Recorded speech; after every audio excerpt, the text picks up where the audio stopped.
we will have several interactive sessions where you'll be able to address your questions.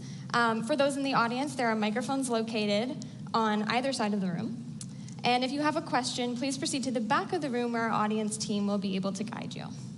And besides people in this room, there is many of our fellow citizens watching online. And for those watching online, you can register at the NATO's public forum website to ask questions, to interact with the forum throughout the day. And you are encouraged to communicate about the event on social media, follow up on the discussion, and amplify the conversation online by using the hashtag NATO Summit. Also, I want to mention that we have a couple of content creators who are conducting interviews in the YouTube studio backstage: Sam Ellis, Victoria Reichert, and Marvin Newman. Wonderful. And this is, of course, a team effort. Working together with NATO Public Diplomacy Division, and the US government was a team of co-organizers, which I want to recognize today and right now. The Atlantic Council, CNAS, GLOBSEC, the Hudson Institute, and my home organization, the German Marshall Fund of the United States. I would also like to acknowledge our corporate partners. We are truly grateful for their support. I'd like to thank our lead sponsors, Google, who is also supporting the YouTube studio on-site, AWS, Microsoft, and Northrop Grumman, and our generous partners, Boeing, Dataminr, Leidos, Lockheed Martin, MBDA, Oracle, and Saab. So as you can see, it takes a village to organize such an amazing forum. And I want to recognize also our institutional partners, those behind me, who reached out throughout the alliance to make this forum happen and to let everyone know that this is a great program. So please also reach out to our institutional partners. And with that, to officially open the event, it is my great pleasure to invite on stage Marie Doha Besson-Sonnot, Assistant Secretary General for Public Diplomacy at NATO, and Amanda Mansour, Special Assistant to the US President and Senior Director for Partnerships and Global Engagement.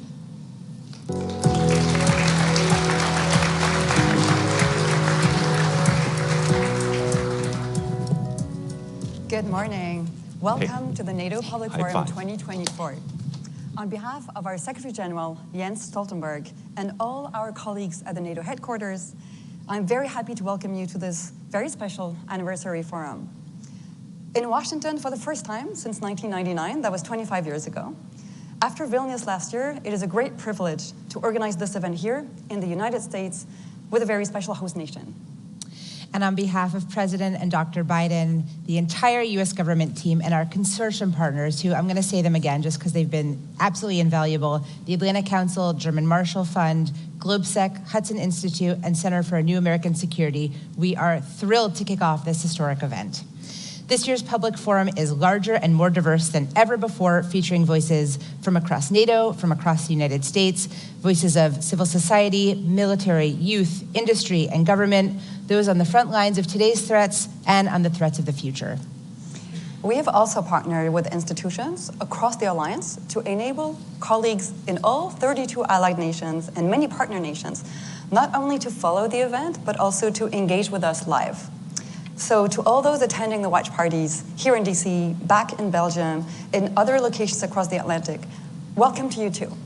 And finally, a big welcome to the 4,000 followers who are already with us online. This event is indeed being live streamed. The United States is grateful for the opportunity to host the NATO Summit here in Washington, D.C. for a few reasons. First, it's NATO's 75th birthday, so happy Diamond Jubilee. And congratulations to the 1 billion NATO citizens for this incredible milestone, for the investment, leadership, and sacrifice that brought us here, and for the many accomplishments still ahead. Second, as you NATO nerds might already know, 75 years ago, the Washington Treaty was signed right here by the original 12 allies in Washington, D.C. And I'll note that last night, Secretary General Stoltenberg described the Washington Treaty by saying, "Never have so few words meant so much to so many."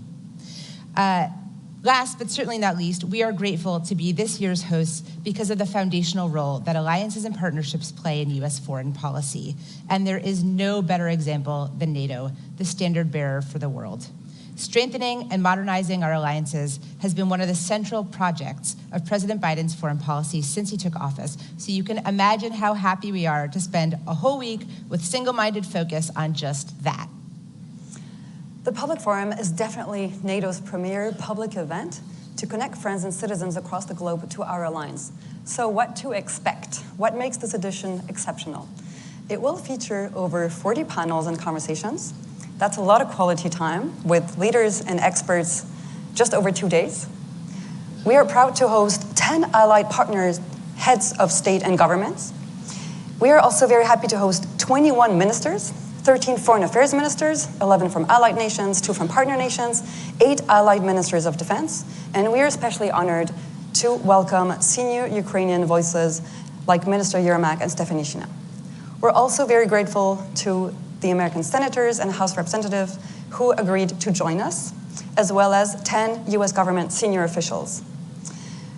We will also be joined by 13 senior NATO officials, including our 3 highest military leaders, general managers of our agency, NCIA and SPA, as well as our chief scientist. Because we want this forum to be inclusive and to be open to other geographies, we have prepared for you vox pop videos from the US heartland and from NATO's frontiers in the Arctic, in the East, and the South. We've also invited the youth to join from our very recent youth summit in Stockholm and Miami. So you will also hear their voices. And finally, you will also hear 8 corporate voices because the industry matters and because we have great corporate partners. As you know, the Public Forum is running concurrently with and right next door to the actual summit. Today, the North Atlantic Council, or the NAC, will meet to discuss NATO's deterrence and defense, as well as how we will continue to support Ukraine. Tomorrow, the NAC will be joined first by the EU and its Indo-Pacific partners in the morning, then by Ukraine in the afternoon. As you see, we have designed this event to be in close dialogue with the mostly closed-door event next door, mirroring it, tackling the very same questions that are being discussed and negotiated there, and we have added a forward look on NATO's key trajectories for years to come. So let me say again, welcome and bienvenue à tous to the NATO Public Forum. And now it's time to kick off our first panel entitled NATO Looking Ahead, Defending Our Future. It is my honor to welcome to the stage US Secretary of State Antony Blinken and GMF President Heather Conley.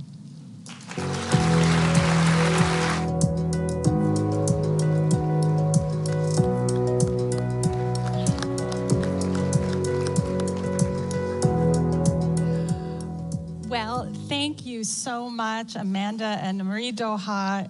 Warmest of welcomes to you, Secretary Blinken. And good morning, NATO Public Forum.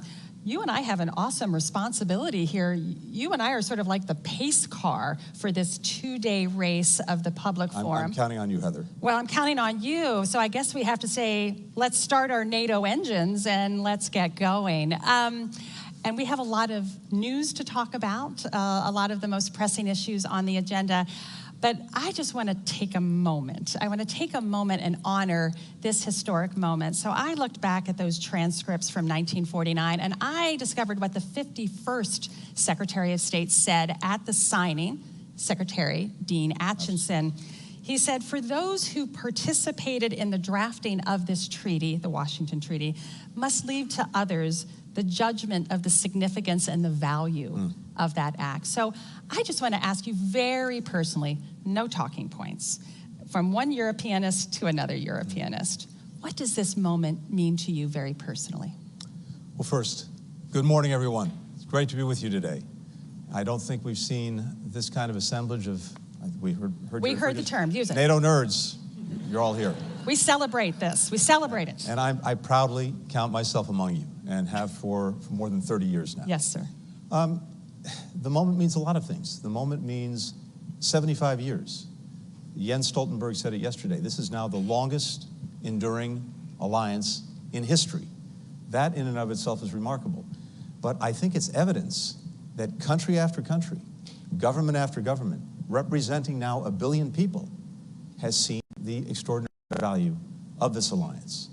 And I think it really boils down to this when you think about it, because when Dean Acheson was here, when our predecessors were here, they were coming off 2 world wars. And the absolute priority for them was trying to put in place the understandings, the arrangements, the structures to prevent another global conflagration. And NATO was at the heart of that. And what is at the heart of NATO? This extraordinary commitment that an attack on one is an attack on all is the strongest possible deterrent to conflict, the best possible way to avoid war, because any would-be aggressor contemplating an attack knows that if they take on one of us, they have to take on all of us. And what we've seen over 75 years is a defensive alliance that's kept the peace for the citizens that it represents.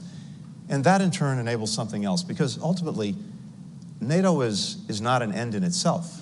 The end in itself is to make sure that citizens of the countries that come together in NATO are able to lead their lives freely, securely, to try to make progress, to try to hand down a better life to their children than the one they had. And it starts with the security. If you have that, everything else becomes possible. Absolutely, thank you. Well, one of the pressing priorities at this 75th year is, of course, Ukraine. Last evening, we heard President Biden make some announcements about a new air defense package for Ukraine. So, Mr. Secretary, I actually want to start with that news. I hope you can help us unpack that and tell us a little bit more about the Ukraine package that we can expect at the summit. Well, you heard the President yesterday talk about the work that we've done and other allies have done to put together more air defense systems for Ukraine, notably Patriots, but also many other systems, because we know that's the key to so many things. It's a key to defending Ukraine's infrastructure. It's a key to defending its people. It's a key to defending its forces. It's also key to making sure that we're unlocking the private sector and economic investment in Ukraine that will also be essential to Ukraine's success going forward. But people need to make investments in secure environments. So these air defense systems, we know, have been job number one for Ukraine and as a result for the alliance that's supporting it. But this is just part of a comprehensive package that we're putting in place, that we've actually put in place since before day one, to make sure that Ukraine has what it needs to defend itself when it needs it. And I'm also pleased to announce that as we speak, the transfer of F-16 jets is underway, coming from Denmark, coming from the Netherlands. And those jets will be flying in the skies of Ukraine this summer to make sure that Ukraine can continue to effectively defend itself against the Russian aggression. So we also understand, coming out of the summit, we'll have announcements that there will be a new NATO command in Wiesbaden that will be very focused, building on the extraordinary work of the Ramstein Defense Contact Group to sustain capabilities for Ukraine, operations, maintenance. We'll have a NATO liaison officer in Kyiv. I mean, this is a pretty robust package that you're talking about. You said something when you last were in Kyiv on, I believe, May 14th. And you said, our strategy is that Ukraine must win. Is that package, and this is robust, but are the packages that NATO is putting forward, is it enough to fulfill that vision for Ukraine to win? Yeah, I believe it is. And let's talk about two things. Let's talk about what winning means, what success is for Ukraine. And in my estimation, at least, success is a strong, independent Ukraine, increasingly integrated with Euro-Atlantic institutions like the European Union, like NATO, and that is able to stand on its own feet, militarily, economically, democratically. And what we see is Ukraine on a trajectory to do just that, militarily. We have an incredibly robust package that will be unveiled over the next couple of days at NATO that builds a very clear, strong, robust, well-lit bridge to NATO membership for Ukraine, including, as you mentioned, the first time NATO's dedicated a command to helping an aspiring country join the alliance. This, in and of itself, is extraordinary. Just a few weeks ago, President Biden signed our bilateral security agreement with Ukraine. At the last NATO summit, on its margins, President Biden brought together more than 30 countries to negotiate and now sign these bilateral security agreements. What does that mean? It means that for the next decade, country after country has vowed to help Ukraine build its deterrent and defense capacity. That sends the strongest possible message to Vladimir Putin that he can't outlast Ukraine, he can't outlast Ukraine's partners. So the military trajectory is clear. The economic trajectory is critical. Making sure that private sector investment is being driven into Ukraine. Our former Secretary of Commerce, Penny Pritzker, has been leading our efforts with so many other allies and partners. We just had a very strong reconstruction conference in Germany. But all of this is about making sure that investment is driven to Ukraine. I'm convinced that Ukraine has tremendous capacity, first, to develop a strong defense industrial base for itself and for other countries, but also because of the extraordinary innovation of Ukrainian entrepreneurs, the Ukrainian economy, to develop a strong, robust economy. Of course, the air defenses are critical to make sure, as I said before, that investments that are being made, physical investments that are being made, are protected. And then finally, democratic deepening. The fact that the EU opened its accession process with Ukraine, the fact that NATO also requires, as Ukraine moves irreversibly along the path to membership, that it continue reforms, that's the strongest guarantee that the reforms that the Ukrainian people so strongly support will continue and will deepen. And that results in a Ukraine that is strong, that is independent, and that is the best possible rebuke to Vladimir Putin. Mr. Secretary, I'm so glad you talked about the well-lit bridge, because I think an enormous amount of energy is being expended upon verbal gymnastics in some ways, the irreversible path, the well-lit bridge, all of these terms. But what you've been talking about, the actions, the robustness, that speaks louder than words. That's exactly right. That's the relationship with NATO. But why are we so caught up? Why can't there be greater simplicity and clarity about this incredibly close relationship that Ukraine will join NATO? Help me understand why we're using all of these very creative words. Well, we have a lot of very talented people who have to spend a lot of time writing NATO declarations. We want to make sure they're fully employed. So that's the secret. So, as someone who's done that myself in the past, in all seriousness, by the way, please. Our colleagues are doing extraordinary work because, look, we have 32 allies. This is a democratic alliance, an alliance of democratic countries. Different countries have slightly different views on some of these issues, and part of our responsibility is to proceed with consensus. The greatest strength that we have, the most valuable currency we have as an alliance, is our unity, but that unity doesn't just happen. It's the product of conversation, it's the product of listening, it's the product of talking, it's the product of building that consensus, and it gets reflected in these documents. But Heather, you're exactly right. I think it's important to look at the words, but it's even more important to look at the actions. As I said a moment ago, the first time NATO's had a dedicated command to helping an aspiring country join the alliance.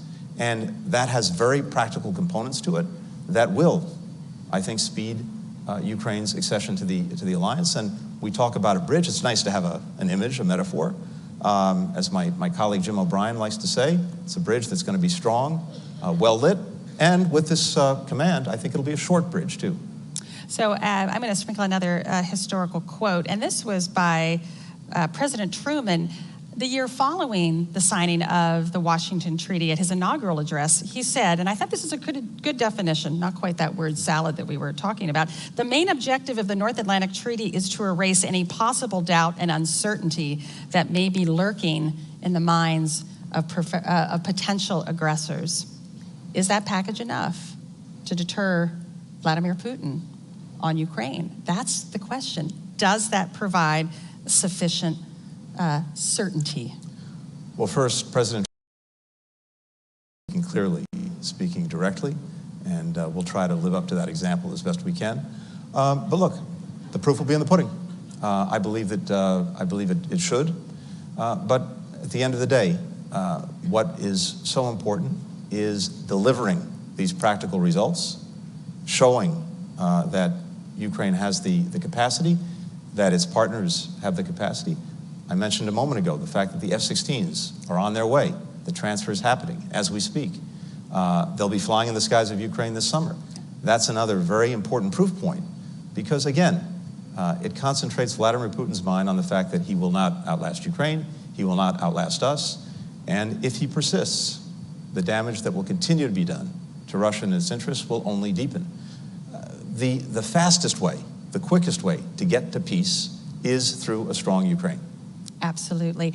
To sort of twist President Truman's words a bit, I'm wondering if the aggressor is starting to put doubts in the mind of some NATO members. And what I'm speaking about is these brazen hybrid attacks. We've seen a series of them. In fact, quite extraordinarily, U.S. bases across Europe had to go on high alert this last week. This is starting to be of greater concern. What does NATO have to do to try to get to that problem? Because that is, undermining NATO unity. It has to do, and it is doing, what it's always done, which is to adapt. When we came into office, one of the most important things to do from the outset, besides re-engaging the alliance, re-energizing it, and as necessary, reimagining it, was to put forward a new strategic concept, the first one in a decade, to take account for the fact that we're in a dramatically changed security environment with not only new actors posing challenges, but also new means, new methods. That strategic concept reflects the fact that we have these hybrid threats. Since we put out the strategic concept, we've been working to turn it into real plans, real programs that demonstrate that NATO is capable and effective in dealing with exactly these kind of challenges. That's going to be carried forward at this summit. More to be said about that in the next couple of days. But I can tell you from the meetings that we've had to prepare for this summit, every ally is acutely aware of this. Every ally is acutely focused on this. The fact that we've seen attacks in recent months, arson attacks, sabotage attacks, attempted assassinations, misinformation, disinformation, cyber threats. These are not one-offs. This is part of a deliberate strategy by Russia to try to undermine our security and undermine the cohesion of the alliance. It's not going to work because we see it and we're acting on it. I think we need to start acting on it. It's so concerning that these are increasing for sure. Let me turn a little bit to the broader elements of the summit and working with our Indo-Pacific partners. The largest land war in Europe since the Second World War is not simply a concern to the Euro-Atlantic community. We now, this week, have Chinese military exercising with the Belarusian military. We have reports of North Korean trainers coming into Russia. This is now a global alignment of our adversaries from Russia to China, Iran, and North Korea. Can NATO play that bridge between the Indo-Pacific and the Euro-Atlantic? This is the third summit where our 4 Indo-Pacific prime ministers are here. Their commitment is getting stronger. Can NATO play that role? Yes. And we are seeing it play exactly that role. You mentioned this is the 3rd summit in a row that we've had Indo-Pacific partners here at NATO. Australia, New Zealand, Japan, Korea. And it's a reflection of the fact of exactly what you said, that these challenges are linked, that our theaters of work together are linked. And maybe this was crystallized by Ukraine when Prime Minister Kishida of Japan said that what's happening in Europe today could be happening in East Asia tomorrow. When Russia committed its aggression, its renewed aggression against Ukraine, and Japan stood up, South Korea stood up, Australia, New Zealand. This is a reflection of that recognition that these challenges are linked, and when democracies stand together, whether they're in Europe, Asia, or elsewhere, we're going to be stronger and more effective. So as we're gathering here in Washington with our Indo-Pacific partners, what this means is we are breaking down the silos between Europe, Asia, and the United States. And this has been a very deliberate objective of President Biden from day one.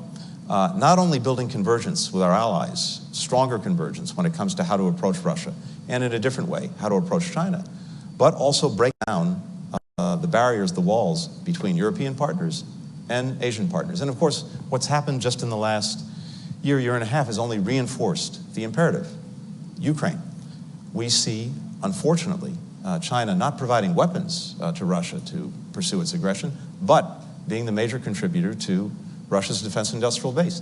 70% of the machine tools that Russia's importing are coming from China. 90% of the microelectronics that Russia's importing coming from China. And that's enabled it to sustain its aggression against Ukraine. We've seen a massive buildup of its weaponry over the last year and a half. Tanks, missiles, munitions. That's the product of a defense industrial base being fueled by China. As a result, European allies understand the challenge posed by China to Europe's security. And of course, China can't have it both ways.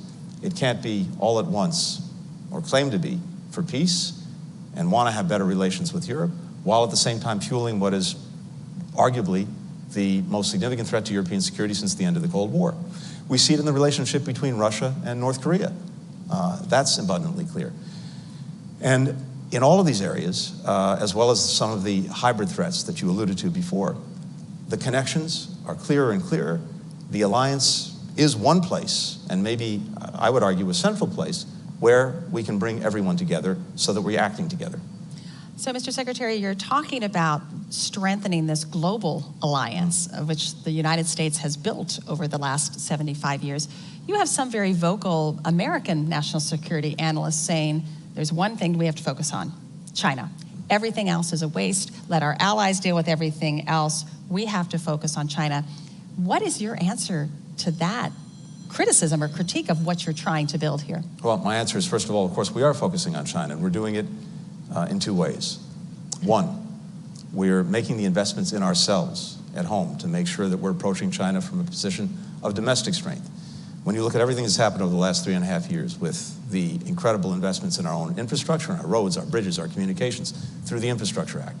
When you look at our commitment to make sure that we maintain our leadership, our world leadership on microelectronics and chips through the Chips and Science Act. When you look at the investments that have been made in climate technology, which is going to be a critical part of the 21st century economy, that puts the United States in a position of strength. European allies are doing exactly the same thing. But the other aspect of this is not only, as we've done, re-energize our alliances and partnerships, starting with Europe, but also make sure that there is greater and greater convergence in our approach to some of the challenges posed by China. I think if you look at what NATO has said in the strategic concept, if you look at what key Europeans have said, what the European Union has said, it is abundantly clear that we have more convergence now when it comes to how to approach China than we've ever had. And that's a source of tremendous strength. It means that instead of having one country having to deal with the challenges alone, the United States representing maybe 20% of world GDP, suddenly we've aligned 40, 50, and with our Asian partners, 60% of world GDP. That makes a huge difference. And so precisely because these challenges are joined, dealing with some of the problems posed by China requires this work with, alignment with, convergence with Europe as well as with Asia. I believe I would say, maybe using a little bit of that Truman simplicity, the adversary has a vote and they are aligning. We have not the luxury of focusing on one. That's correct, and this is, I think it's a really important point.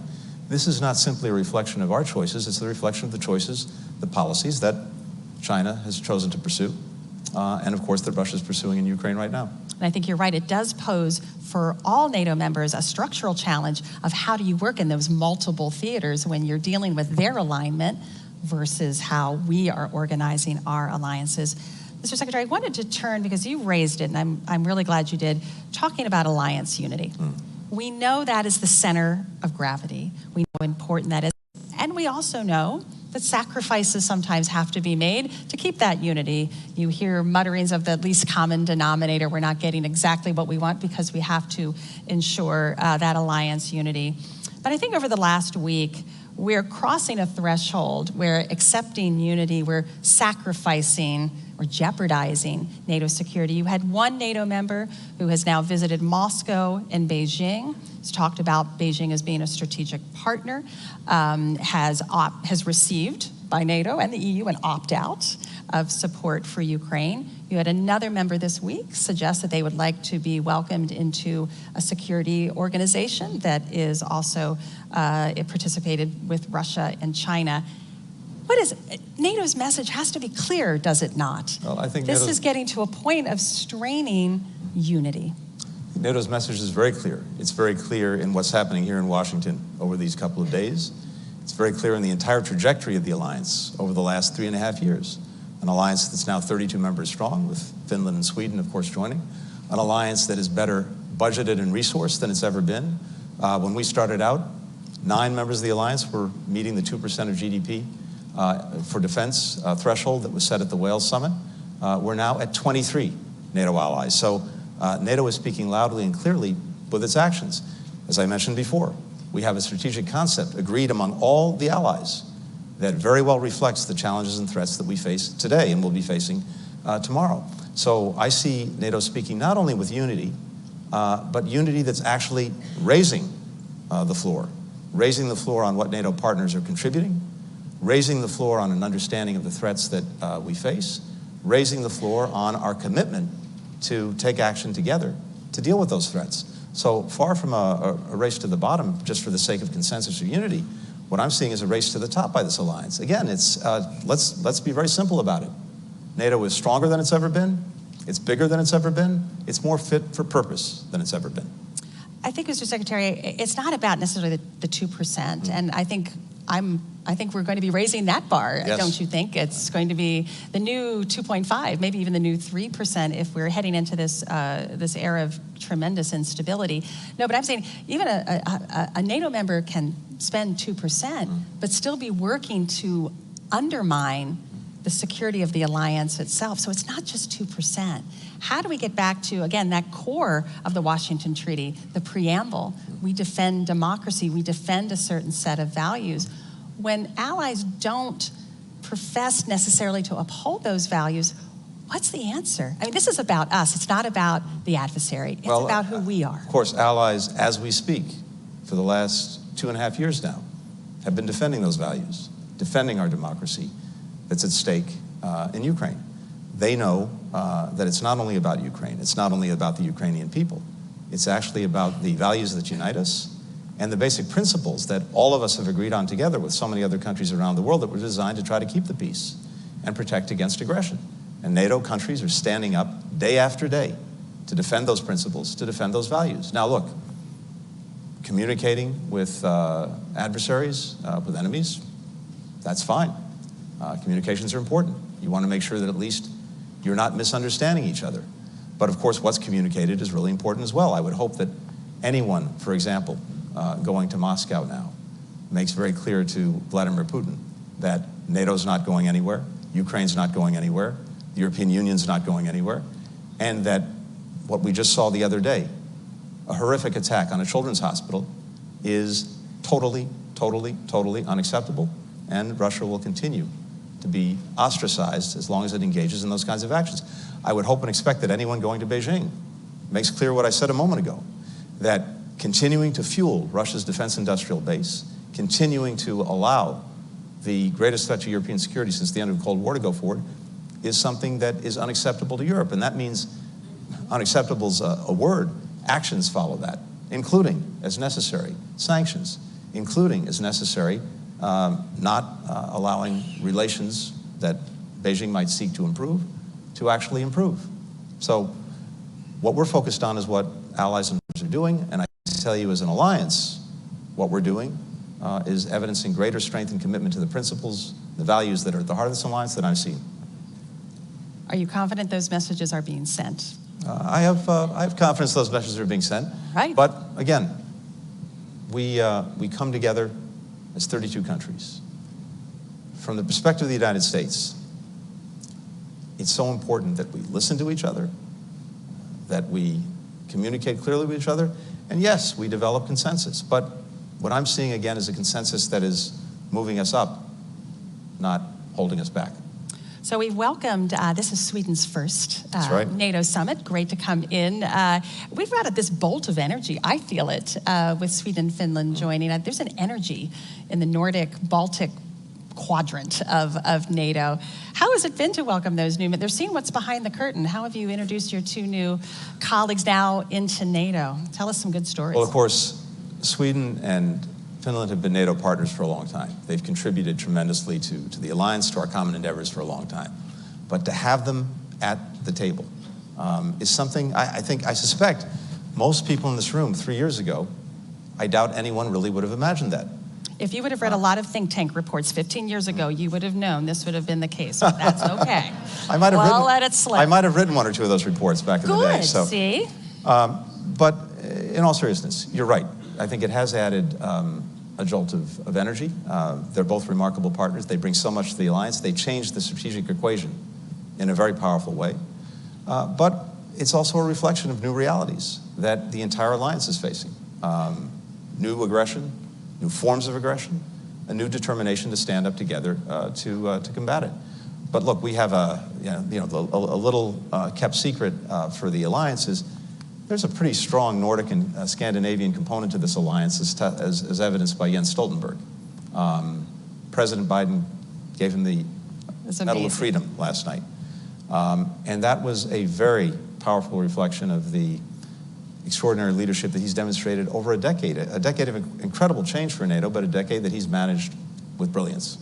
Well, he's really had a unique talent of communicating with some of those allies that don't see eye to eye, always with the consensus, was incredibly important in resolving some of the difficulties in the run-up to welcoming Sweden and Finland.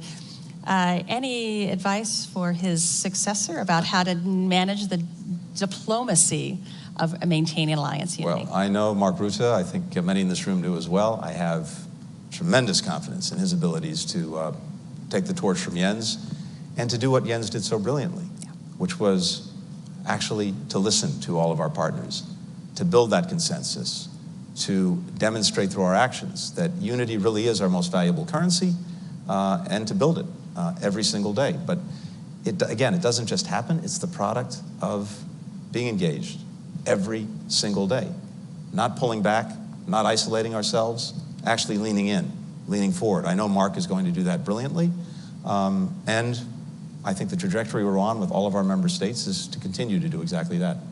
So, Mr. Secretary, I'm going to end. My last question is going to be a historical question, but moving forward. Mm-hmm. So, as Dean Acheson asked, it is for others to judge, and the 71st Secretary of State just rendered judgment on the 51st Secretary of State's judgment. So let's look forward when NATO celebrates its 150th anniversary next 75 Look forward years. To seeing you all there, by the way. Yes, exactly. We'll be in our wheelchairs, exactly. What judgment would you like your successor to render about what you have done here on the 75th anniversary to keep 1 billion people safe? Will they know that we've done enough to advance the cause of freedom? The proof will be in the tests that are in front of us and how we meet them. But I hope that when we look back on this period in time, one of the conclusions that people will reach is that the United States was leaning in. We re-engaged our alliance. We helped to re-energize our alliance. We helped to reimagine our alliance so that even as we celebrate 75 years of the most successful defensive alliance in history, we were resolutely focused on the future and doing everything that we could in our time to make sure that that success for 75 years would continue and that the alliance would be adapted, focused, fit for purpose for our time and for the years ahead. Because again, I come back to what I started with, Heather. This alliance is a reflection of a commitment that leaders in all of our countries make to the people we represent. A commitment that we do everything possible to keep them secure, to prevent wars, to deter conflict, so that they can move on with their lives in freedom, in security. And so if we manage, as the result of the actions that we've taken over these last years and in this period, to do that in the years ahead, we will have succeeded. We will know we will do enough if Ukraine wins. That's right. Thank you, Mr. Secretary. This has been a great kickoff. I hope we've started things off. We've revved up our engines. I know you've provided a lot of food for thought. Thank you so much. I know you have to get back to start your summit, but first, will everyone please join me in warm applause? Thank you. For the Secretary of State. Thank you. Thank you. Thank you.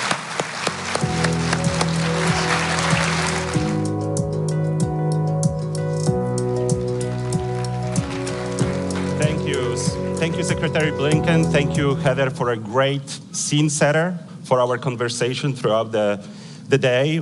Really answering the question, what is at stake for NATO, for close to 1 billion of our citizens. This was a newsmaking session. F-16s are coming this summer. The bridge for Ukraine will be not only well lit, but also short. And as Secretary Blinken pointed out at the very end, it's all for us to lean in both during this summit and in the next 75 years of NATO's history. So with this political scene setter, let me now turn to our military dimension and let me welcome Peter Rao of Hudson Institute, who will lead a conversation with General Cavalli. Peter, the stage is yours.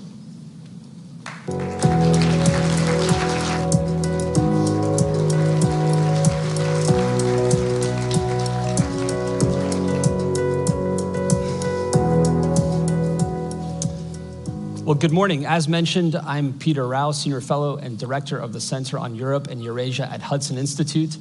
And it is my high honor to be joined today by United States Army General Chris Cavoli. General Cavoli was commissioned into the infantry in 1987. He's had a long and distinguished career, culminating in his appointment to EUCOM, a position he took up on July 1st, 2022. And 3 days later, on our nation's birthday, July 4th, that's right, he became Supreme Allied Commander Europe. General Cavoli, welcome to the public forum. Thank you, Peter. At public conferences like these that focus on European security, we tend to talk a lot about deterrence, how to preserve the peace that the alliance has forged for us over the decades. Yeah. But there tends to be less focus on warfighting capability, the ability to actually win a war should deterrence fail. So to rectify that imbalance a little bit, let me ask you, how confident are you that the alliance could be able to conduct high-intensity combat 10, 20, 30 days into a war with Russia should deterrence fail? Oh, I'm quite confident.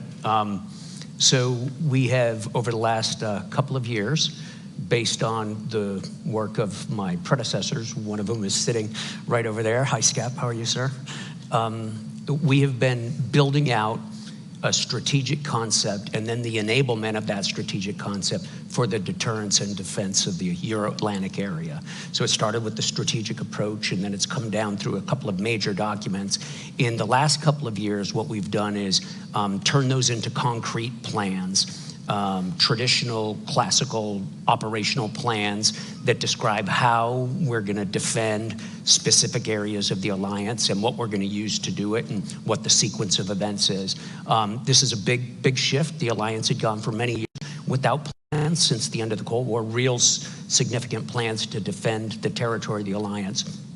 That has produced a whole range of changes for us. As you know, after the end of the Cold War, the alliance refocused on out-of-area operations and crisis management.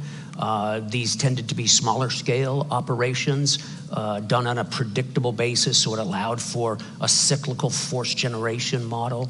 All of this gave us the opportunity to economize, especially in terms of higher headquarters and enabling organizations such as logistics brigades and long-range fires and things like that. All that's coming back now as a result of the plans. The plans have given us a force structure requirement that's guiding the way we resource the plans and the way NATO's militaries, the national militaries, compose themselves, what sort of forces they build for us. It is produced in a very short amount of time. Instead of a cyclically available brigade or two, we suddenly now have 300 forces at the higher two levels of readiness against the plans, 300,000, even more depending on how you count. That's because we've been able to amalgamate and incorporate national defense plans into the NATO defense plans so they complement each other. And it's produced an ability to be forward postured.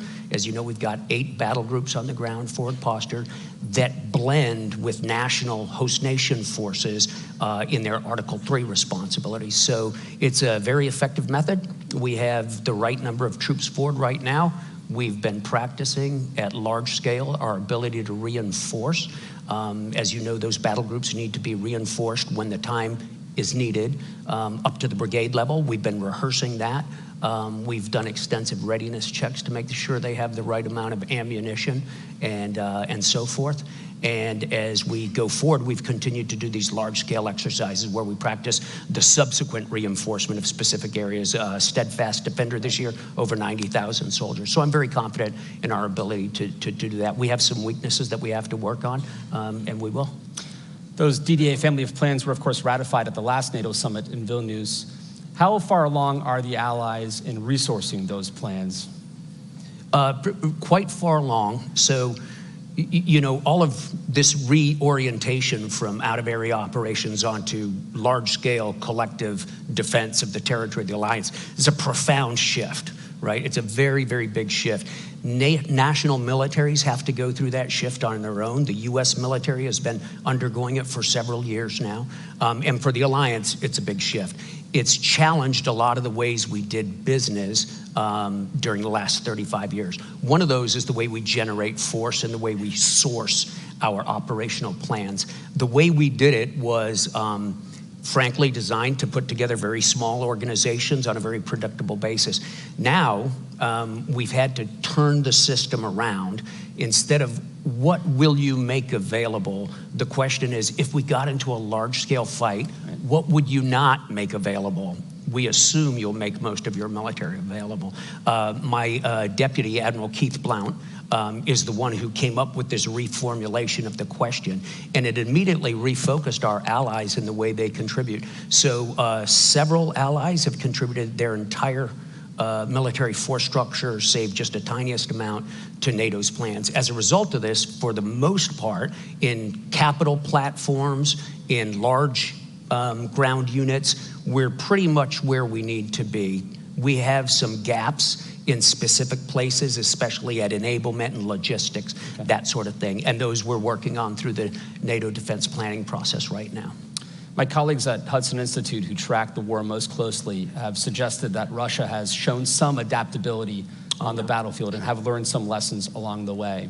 Is NATO learning lessons from the war in Ukraine? And are you confident that our learning curve is ahead of the Russians? Yeah, so I think the first thing to remember is that NATO consists of nations' militaries, right? So those nations are studying very intensely the war in Ukraine, and each of the nations is, our member nations are developing and evolving new techniques and working on new technologies. But we as an alliance also study it very closely. We have a couple of different organizations that study the war in Ukraine, and we're about to set one up with our Ukrainian colleagues in Poland. The JTEC is going to come together, and that will really be an information exchange center for lessons learned. Then we incorporate those into our future doctrine. My friend Philippe Levine, who I hope is here someplace, the Supreme Allied Commander for Transformation, writes future concepts that are largely informed by what we're seeing in Ukraine. And then, of course, inside the alliance, we use our exercise program to test new techniques and new technologies that, for the most part, nations bring forward into the exercise. But it is quickly evolving. Your colleagues at Hudson are right. The Russians are very cleverly adapting to technologically and procedurally to many of the challenges that they run into in Ukraine. One thing that's less discussed are SACEUR's peacetime authorities. Sure. But that has evolved somewhat since Tremendous. the onset of full-scale hostilities in Ukraine. Are your authorities commensurate and sufficient to prepare the alliance in a period of high tension prior to the full onset of hostilities? And perhaps for the audience, you could just lay out what those authorities are. Yeah. So SACEUR's authorities were pretty circumscribed during long periods of peace, which is fairly appropriate, right?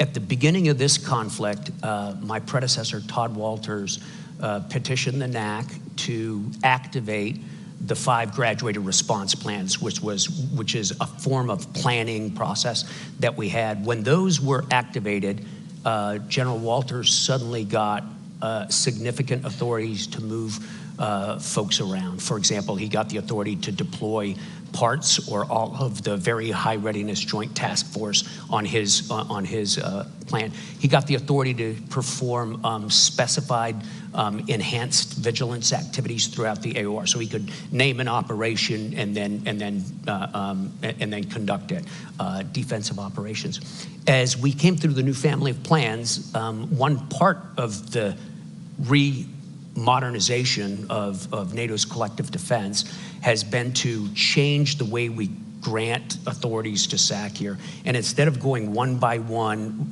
through an incredibly arcane manual like this thick that gives one authority at a time, what we've done is we've bundled authorities together and we've attached those to certain alert states. And some amount of the alert state I'm allowed to declare, like up to alert state yellow, and just inform the NAC, and that gives me certain authorities. And then for higher levels of alert, the NAC has to grant that in a deliberate political move. So I have the authority to do everything I need to do right now, I believe, in the run-up to a period of conflict, to include deploying forces to deter the conflict, and then to be in position and be ready if the alliance should invoke Article 5. Yeah, I do think we've made a huge amount of progress in the past couple of years on that. Because it's so rare to have the opportunity to interview SAC here, I asked a few of my colleaagues for a question, and so I've gotten one from them. Can't they just raise their hands? They dare not show up given the question. I'm just kidding. Oh, no. The NATO force model is replacing the NATO response force. Yeah. And at Tier 3, the new force structure is expected to field 500,000 troops in 30 to 100 days. Such a large-scale deployment at high readiness will require a thorough inspection mechanism. Do you have any such measures in mind, like SNAP exercises? Yeah, we sure do. We've already got a readiness program inside the alliance. The question is how vigorously is it exercised, and is there any compliance mechanism inside it? Compliance in the alliance is always, up to nations. It's a political act how high a level of readiness they want to maintain. But I do have the authority and the systems necessary to go inspect readiness. We're changing some of the things we look at, right? So as we look in Ukraine, we've put in an increased emphasis on stockpiles and munitions and supplies on hand and readily available. We've extended the logistical systems necessary to deploy and to resupply to our troops. Instead of just looking at the sharp side of the sword, we're looking at the whole sword now. And we've developed teams that will become active very soon that will go out and check readiness based on my authorities to inspect the readiness of the forces under my command or that are to be under my command in a time of crisis. Yeah. We have a minute and a half left, so I'll ask you one final question. You mentioned the battle groups earlier. The president last night at the Mellon Auditorium discussed the 4 that were in existence prior to the full-scale invasion, the 4 new ones that have been put in place in the southern eastern flank of the alliance. We've seen what can happen under even short-term occupation by Russian forces in places like Bucha and Irpin. How confident are you that the forward land forces concept can guard against such a contingency in, say, the Baltic states? Well, the forward land forces concept is not the totality of our plans to defend, right? It's the beginning of it. It's the stuff that's in place. And it's only one domain. Those are just land forces. We have air forces, we have other forces, right? It's just the beginning. All of that gets reinforced at time of crisis, and in the case of a conflict, all of that would become reinforced. I'm very confident that it can defend forward. The plans are specifically designed and the timetables are specifically designed to defend every inch of the alliance's territory. And I think when we look at what happened in Ukraine, in places like Bucha and Irpin, and places like that, Izium, I have a moral authority, a moral responsibility to defend every inch of our territory and all the citizens on it. General Cavoli, thank you for being here. Thanks, Peter. It's great. Thank you, sir.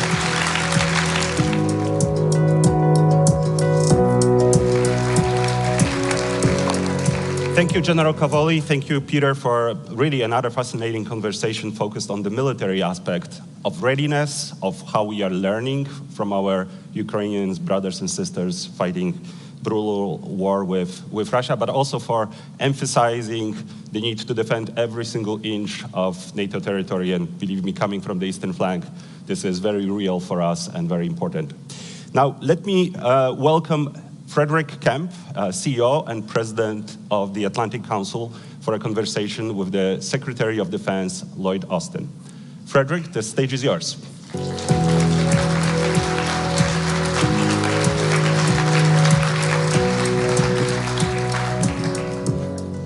What a great lineup to start the day. The Secretary of State, the Supreme Allied Commander Europe, Secretary of Defense. It's really an honor to be here. And thanks to everyone in the room. Good morning to you all, and good afternoon to everyone joining from Europe, and hello to everyone joining from all over the world virtually. Since its founding in 1949, since NATO's founding, the United States has played a pivotal role in safeguarding transatlantic security, and the Secretary of Defense has always been at the center of that. As one of NATO's founding members, the U.S. has proven to be a critical part of the alliance's collective defense and its adaptability to deter evolving threats. And they have been evolving. America has always stood ready to defend and protect the Euro-Atlantic area and beyond, continuing its commitments to the principles of the Washington Treaty. U.S. leadership was pivotal, particularly following Russia's invasion of Ukraine. mobilizing tremendous support, and you've heard more about that today, new Air Force batteries, F-16s, to bolster collective defenses on NATO's eastern flank, fortifying the commitment to NATO allies, and extending that kind of critical assistance to Ukraine. So it's my privilege to introduce a leader who embodies this commitment to transatlantic and indeed global security, U.S. Secretary of Defense Lloyd Austin. A graduate of West Point in 1975, Secretary Austin's career in the U.S. Army spanned more than 40 years. Throughout his years of service, he has led the command at the Corps, Division, Battalion, and Brigade levels in the U.S. Armed Forces. Secretary Austin was awarded the Silver Star for his leadership of the U.S. Army's 3rd Infantry Division during the invasion of Iraq in 2003. Before he concluded his uniformed service, Secretary Austin was the commander of the U.S. Central Command from 2013 to 2016, one of our most challenging positions, where he was responsible for all the military operations in the Middle East and Afghanistan. Under his leadership, the U.S. Department of Defense has adapted national defense strategies to address the greatest global challenges of our time.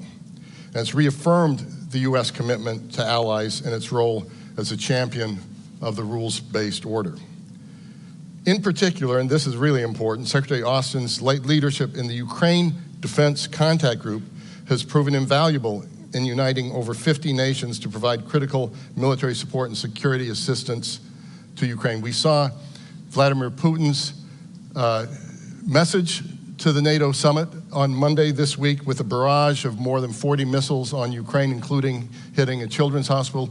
We've seen an answer in more air defenses.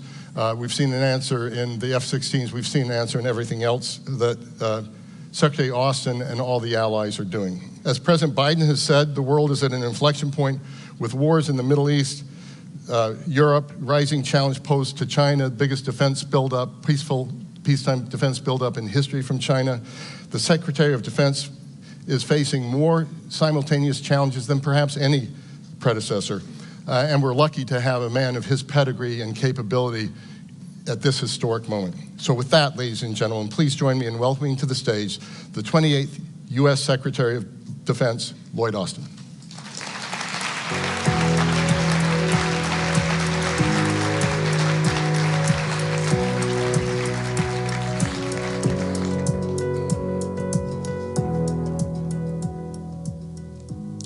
Well, good morning.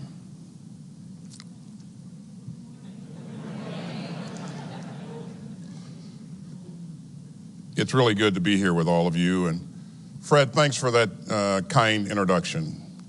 And for all that you've done for the Atlantic Council and for bringing us together on a pretty big week.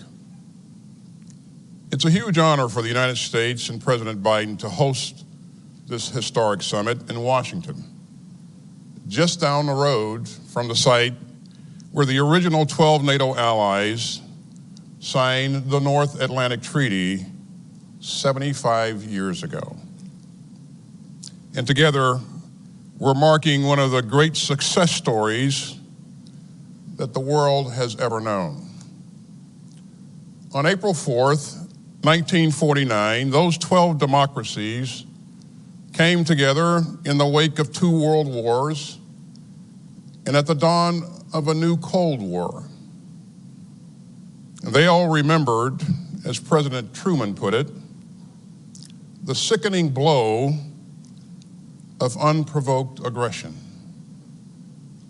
And so they vowed to stand together for their collective defense and to safeguard freedom and democracy across Europe and North America. They made a solemn commitment, declaring that an armed attack against one ally would be considered an attack against them all. Now that commitment was enshrined in Article 5 of the North Atlantic Treaty. It was the foundation of NATO, and it still is.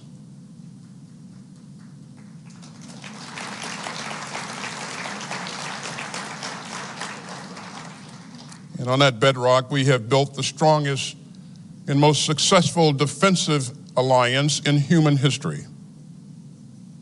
Throughout the Cold War, NATO deterred Soviet aggression against Western Europe and prevented a third world war. In the 1990s, NATO used air power to stop ethnic cleansing in Bosnia and Herzegovina and in Kosovo. And the day after September 11th, 2001, when al-Qaeda terrorists attacked our country, including slamming a plane into the Pentagon, NATO invoked Article 5 for the first and only time in its history. So NATO has always stood by us, and we're going to stand by NATO. Without NATO, the past 75 years would have been far different and far more dangerous. You know, I'm proud of the ways that NATO continues to strengthen our shared security. I'm proud of the way that NATO and America's other alliances and partnerships have grown and strengthened under the leadership of President Biden. And I'm especially proud of the way that our allies and partners, including our NATO allies, have met the challenge of Putin's increasingly aggressive Russia. In 2014, Putin made an illegal land grab against Ukraine's Crimea region and eastern Ukraine. And since then, NATO has undertaken the largest reinforcement of our collective defense in a generation, with more forces, more capabilities, and more investment. Since 2014, our fellow allies have increased their defense spending by an average of 72%, accounting for inflation. In February 2022, the world again saw what President Truman called the sickening blow of unprovoked aggression, as the Kremlin's forces invaded the free and sovereign state of Ukraine. As this administration has made very clear, we will not be dragged into Putin's reckless war of choice. But we will stand by Ukraine as it fights for its sovereignty and security. We will defend every inch of NATO, and we will continue to strengthen NATO's collective defense and deterrence. In the wake of Putin's imperial invasion of Ukraine, we've bolstered NATO's forward defense posture with more troops at high readiness, larger exercises, sharper vigilance, and multinational battle groups in 8 countries. NATO is now larger than ever. And our new allies in Finland and Sweden have brought the alliance's membership to 32. And make no mistake, Putin's war is not the result of NATO enlargement. Putin's war is the cause of NATO enlargement.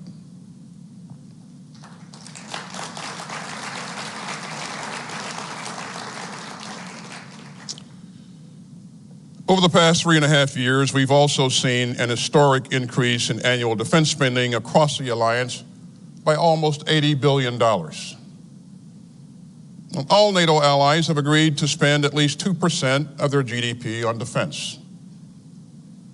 In 2014, only 3 allies hit that target. In 2021, only 6 allies did so. But this year, a record 23 NATO allies are meeting the 2% defense spending target. Now, our NATO allies are not just spending more on their own defense, they're also spending more on America's defense industrial base. That means platforms and munitions built in America. And that's helping to revitalize production lines across our country and to create good jobs for American workers. Now, all of that progress is a testament to U.S. leadership and allied solidarity. But it's also a testament to the leadership of our outgoing Secretary General, my good friend Jens Stoltenberg. Throughout a decade of challenge, Jens has guided the alliance with skill and steel. And we are all deeply, deeply grateful. Now, we're going to keep building on our progress, and we've got an ambitious agenda this week. First, we'll continue to implement NATO's new family of plans, the most robust since the Cold War. And that will significantly improve our ability to deter and defend against any new threat. Second, we'll work to endorse a pledge to expand industrial capacity across the alliance. And this will help us scale up military production and send an important long-term signal to industry. Third, we'll deepen cooperation in support of Ukraine's self-defense. We'll launch a new military effort to help coordinate some aspects of security assistance and training for Ukraine. And we're poised to agree on a new financial pledge to Ukraine. As another sign of our deep commitment to Ukraine's self-defense, a coalition of countries has been working tirelessly to provide F-16 fighter jets to Ukraine. And today, President Biden, alongside the Dutch and Danish prime ministers, is proud to announce the transfer of F-16s is officially underway, and Ukraine will be flying F-16s this summer.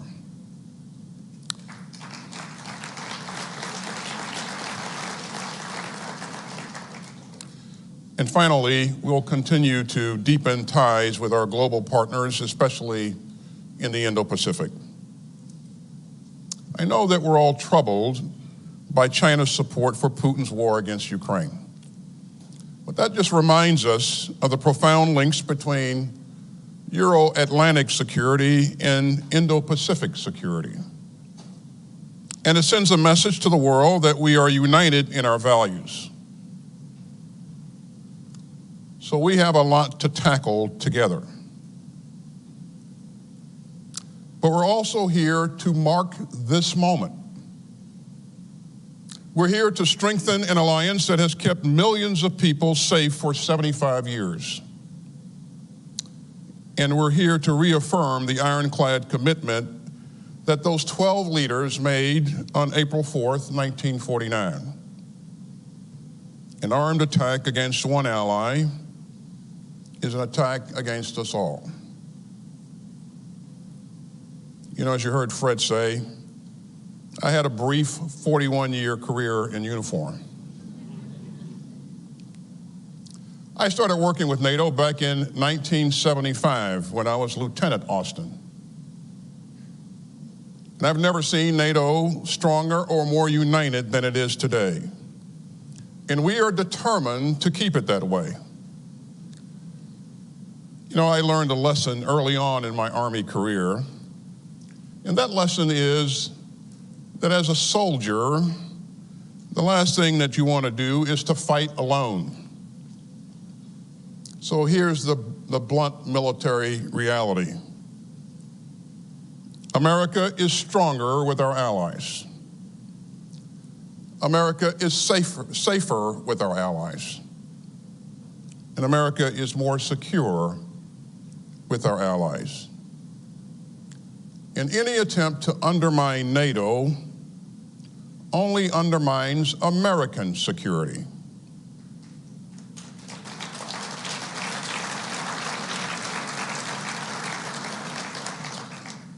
So we are here this week to strengthen NATO and to strengthen American and allied security for the next 75 years.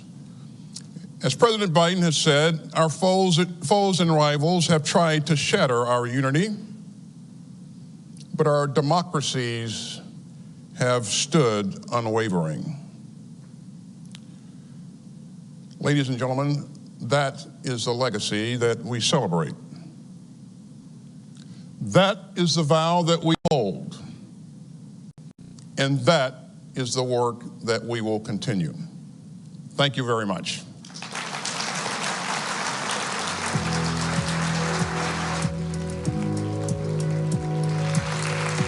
Secretary Austin, thank you so much for the speech, for your thoughts, for your leadership as well, for really underpinning and emphasizing the message that the last thing that a soldier would want to do is fight alone. With that, for our guests online, please tune in for conversations with Doug Lute, U.S. Ambassador to NATO, and Rachel Rizzo. And for all of us here, there is a coffee break. Please be back at 10:35 and enjoy the conversations. Thanks.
Pacific, for example. But it's undeniable that the looming, in fact, I would argue already ongoing competition with China will have a direct impact on not only Europe, but also North America. I mean, we're seeing this play out in so many ways. And I think Secretary of State Tony Blinken made this quite clear in his interview earlier today. I think for European allies, one of the things that has to be of concern is the buying up by China of commercial infrastructure in Europe, which is actually not just civilian infrastructure, but dual purpose infrastructure. So here you see this pattern, this trend of Chinese investment and purchasing of seaports, transportation infrastructure, energy infrastructure, mass communications infrastructure, and so forth. And it's, I think, increasingly important that NATO and our partners at the European Union appreciate that these are dual purpose, and that rail lines, for example, or ports used by commercial entities are also a part of the military equation. So I think being more aware of Chinese attempts to influence Europe by way of commercial infiltration with the expectation that there's a political payoff down the road after these commercial investments are made. That's a place for us to be much more aware. And I think it illustrates China's end game, China's long game, which is the Belt and Road Initiative leading to the marketplace of Western Europe, and with the idea of commercial infiltration leading eventually to political influence. So we're here in Washington, just blocks away from where the Washington Treaty was signed at the Mellon Auditorium back in April of 1949. There were 12 original NATO members. We're now at 32. What do you think would surprise those original founders about where the alliance has been and where it is today? Right. Well, first of all, I think they'd be surprised that we're at 75. Right? Okay. I mean, I don't think anybody does something today and imagines where he or she will be in 75 years, right? So I think they would be surprised, the 12 founders would be surprised at the durability of the alliance. And I think that they would remark that the source of that durability is actually in the second sentence of the Washington Treaty that cites that all the signatories to the treaty will abide by and believe in 3 democratic principles, which I think are the glue of the alliance and largely account for how we made it to 75, right? And those 3 are democracy, individual liberty, and rule of law. Now look, NATO was at 12 and is today at 32, a alliance of democracies. But there's 32 varieties of democracies here. And each of those I would offer, and humbly as an American, citing American democracy as well, each of them is a work in progress. But the fact that we're founded on these core values, I think, is part of the reason that, that we've been this durable. And I think that the founders would be proud of that second sentence. Yeah. I also think they have to be surprised at the geographic scope of the alliance. I mean, I don't imagine any of them could have thought of 12 becoming 32. And I think that they'd marvel at that. I think with the Washington Treaty being that they'd be shocked that the only time Article 5 has been invoked in these 75 years had nothing to do with an attack in Western Europe, had nothing to do with America responding to that attack and reinforcing our European allies, had nothing to do with the Soviet Union. But in fact, on the day, September 11th, right, it was actually the inverse of all that. It was Europe coming to the assistance of America, to include, in part, because of an attack here in Washington. So they'd be surprised about Article 5. I'd also remark, though, these photos make clear that the 12 men who signed the Washington made clear that the 12 men who signed the Washington Treaty, I think would be surprised today at the role of women in leadership positions in NATO at multiple levels. So head of state and government, ministers, both foreign and defense ministers, the NATO staff, ambassadors, and so forth. I would add there that today, perhaps we should be surprised that there aren't more women in prominent roles in NATO. So I think there's a lot to be surprised at. One thing that they would not be surprised at. That's my next question. I'll preempt your next question. They would not be surprised that NATO today is rallying in the face of Russian aggression. Yeah. That, of course, was the original forming cause of NATO. And today, I think, the founders would see a familiar Russia in terms of imperialist designs and aggression on its neighbors. They probably wouldn't be surprised. They probably would also be surprised that we're trying to get Germany to spend more on defense and do more and be more forward-leaning as well. Perhaps. Perhaps.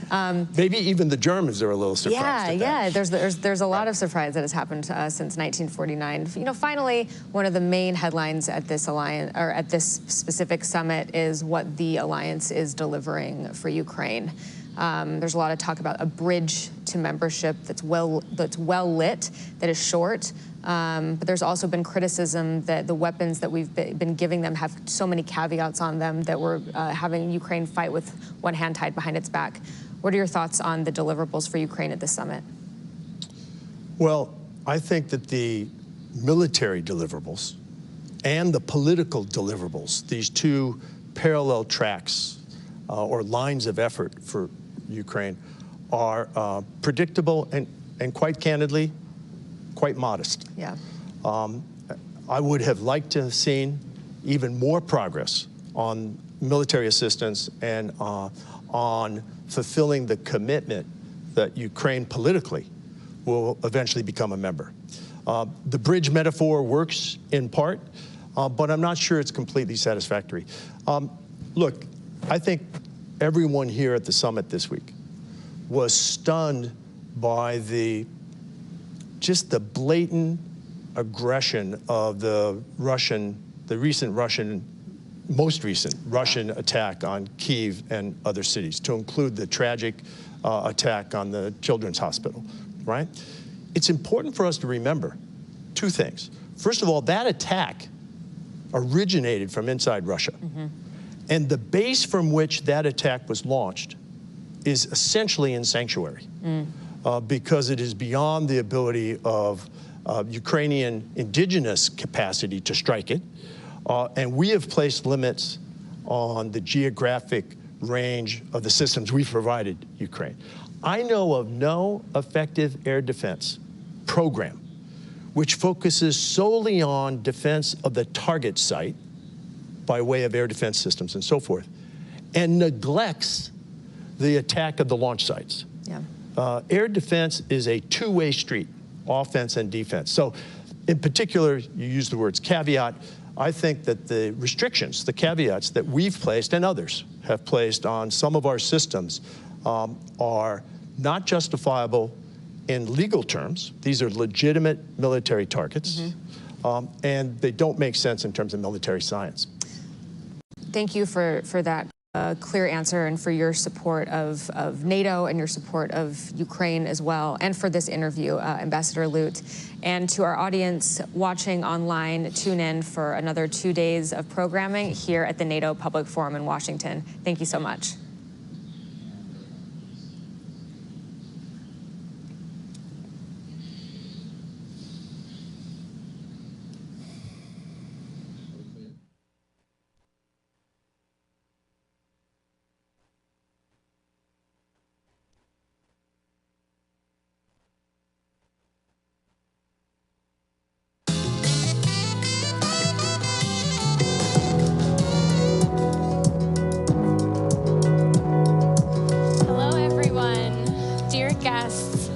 Before we resume our live conversations, we will be viewing a short video. Over the next few days, you will be viewing several videos created by the organizing partners of the forum, bringing in voices on the ground from across the alliance on a variety of issues. Please join me now in viewing the first such video from the U.S. heartland.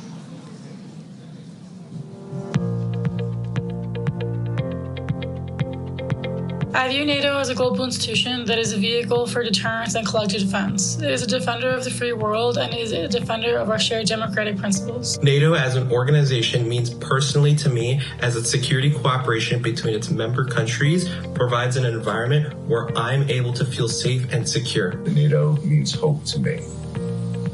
Hope that through strength of unity, we will no longer have world wars and have to send our young people to fight in them.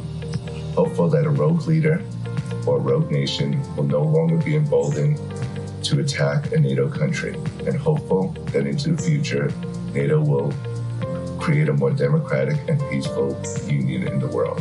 I feel admiration, I feel honor in that NATO was created after World War II.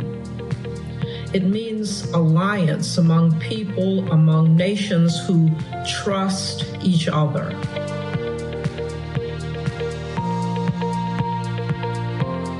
Apart from the obvious aim of peacekeeping and deterrence, it plays a crucial role in facilitating a coordinated effort to combat counterterrorism and cybersecurity.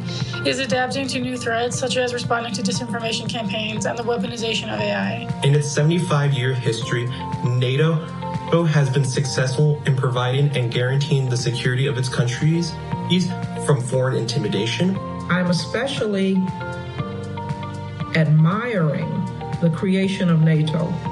Out of war came peace, and there were ideals of peace and harmony for the world in 1949, 75 years ago.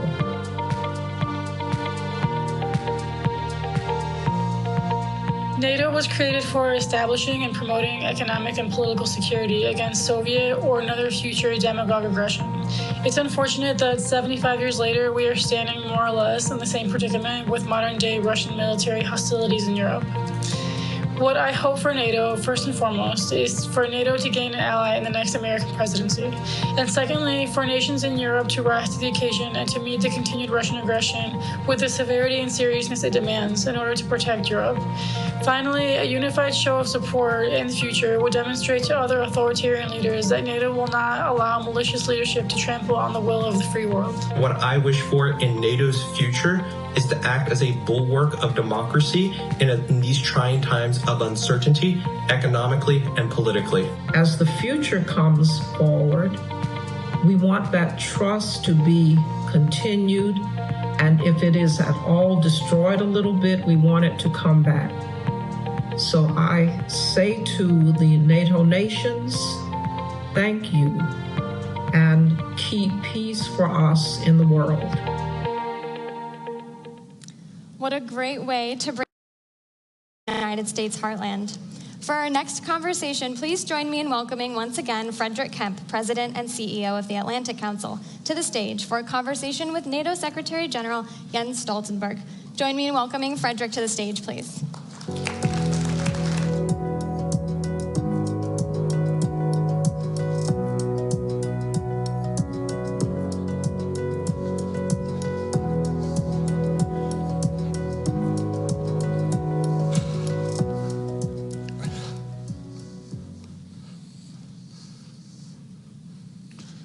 Good morning.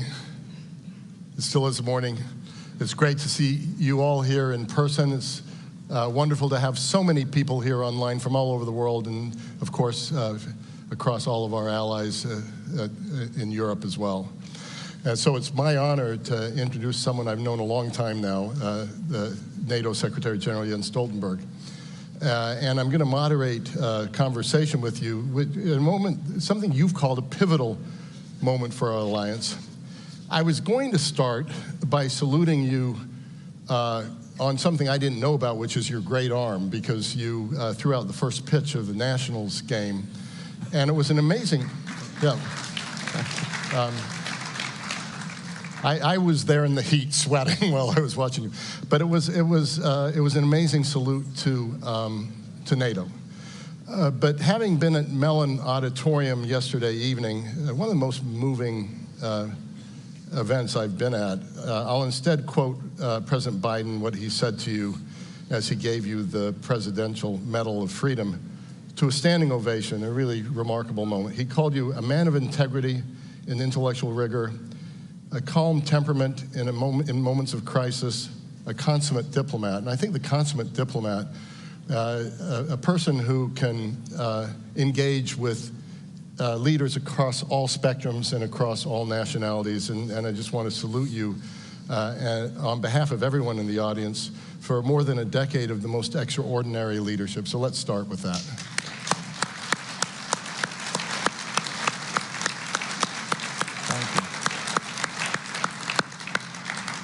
So we at the Atlantic Council gave you our highest honor, the Atlantic Council Distinguished Leadership Award in 2017, and I consider that visionary. We knew you'd already accomplished a lot in your life, and I won't go through it all. You know, Prime Minister of Norway, all the things you've done for NATO and at NATO in terms of strengthening its defense, strengthening the defense spending, and I think it would take too long to go on that, and you're a humble man, and I don't think you would even want that. So I'm going to go right into the questions. You laid out 3 goals for this summit: increasing support for Ukraine for the long haul, reinforcing collective defense, and deepening global partnerships. I'm sure they're all important, but for this week, what do you consider most crucial? I will answer that in a moment, but let me first say that it's great to be here, to be at the public forum, and many thanks to you, Fred, and also many thanks to all those who have organized and are making this event possible, because this is an important part of the summit, the public outreach, which this public forum is a very important part of. Then thank you for your kind words. It has actually been a great privilege serving as Secretary General of NATO for 10 years. And I see around in the audience here, there are many people who have helped me, supported me. So many thanks to all of you for your advice, your help, and support throughout these years. Then on throwing the first pitch, that is the most difficult task I ever committed as Secretary General of NATO. Not least because I've never been at a baseball match ever before. The first time I touched the baseball, actually, when I started to exercise for this, I thought it was a tennis ball, but it's not the case. So it was a very steep learning curve, and I think my future is not in baseball. I think my future is in something else. I was going to say in the introduction that it showed that NATO always sets lofty targets. Yeah. And we have to adapt to the challenges. Yeah. Then, of course, this summit, it's of course a summit where we're going to celebrate the 75th anniversary of the strongest, most successful alliance in history. But the only way to truly celebrate that achievement, the 75th anniversary, is first to demonstrate that NATO is adapting, that we are changing when the world is changing, because we are the most successful alliance in history, because we have changed when the world is changing. And now we live in a more dangerous, more challenging security environment, and therefore NATO is changing again. And therefore we will make important decisions at this summit for the future, not only celebrate the past. And there are three main issues. Is deterrence and defense, is our partnership with our Asia-Pacific partners. But of course the most urgent, the most critical task at this summit will be everything we will do and decide on Ukraine. Because this is really the time where we are tested. If we want to stand up for democracy and freedom, it's now, and the place is Ukraine. I expect that the NATO leaders will agree a substantial package for Ukraine. There are fundamentally 5 elements in that package. One is that we will establish a NATO command for Ukraine to facilitate and ensure training and delivery of security assistance to Ukraine. It will be 700 personnel. Will take over much of what the US have done so far in leading the coordination of security assistance and training. It will be a command in Wiesbaden in Germany, but also with logistical nodes or hubs in the eastern part of the alliance, to ensure that we have a more institutionalized framework for our support to Ukraine. Then it will be a long-term pledge to support Ukraine, not least to send the message to President Putin that he cannot wait us out. Because the paradox is that the stronger and the more we are committed for a long term to support Ukraine, the sooner this war can end.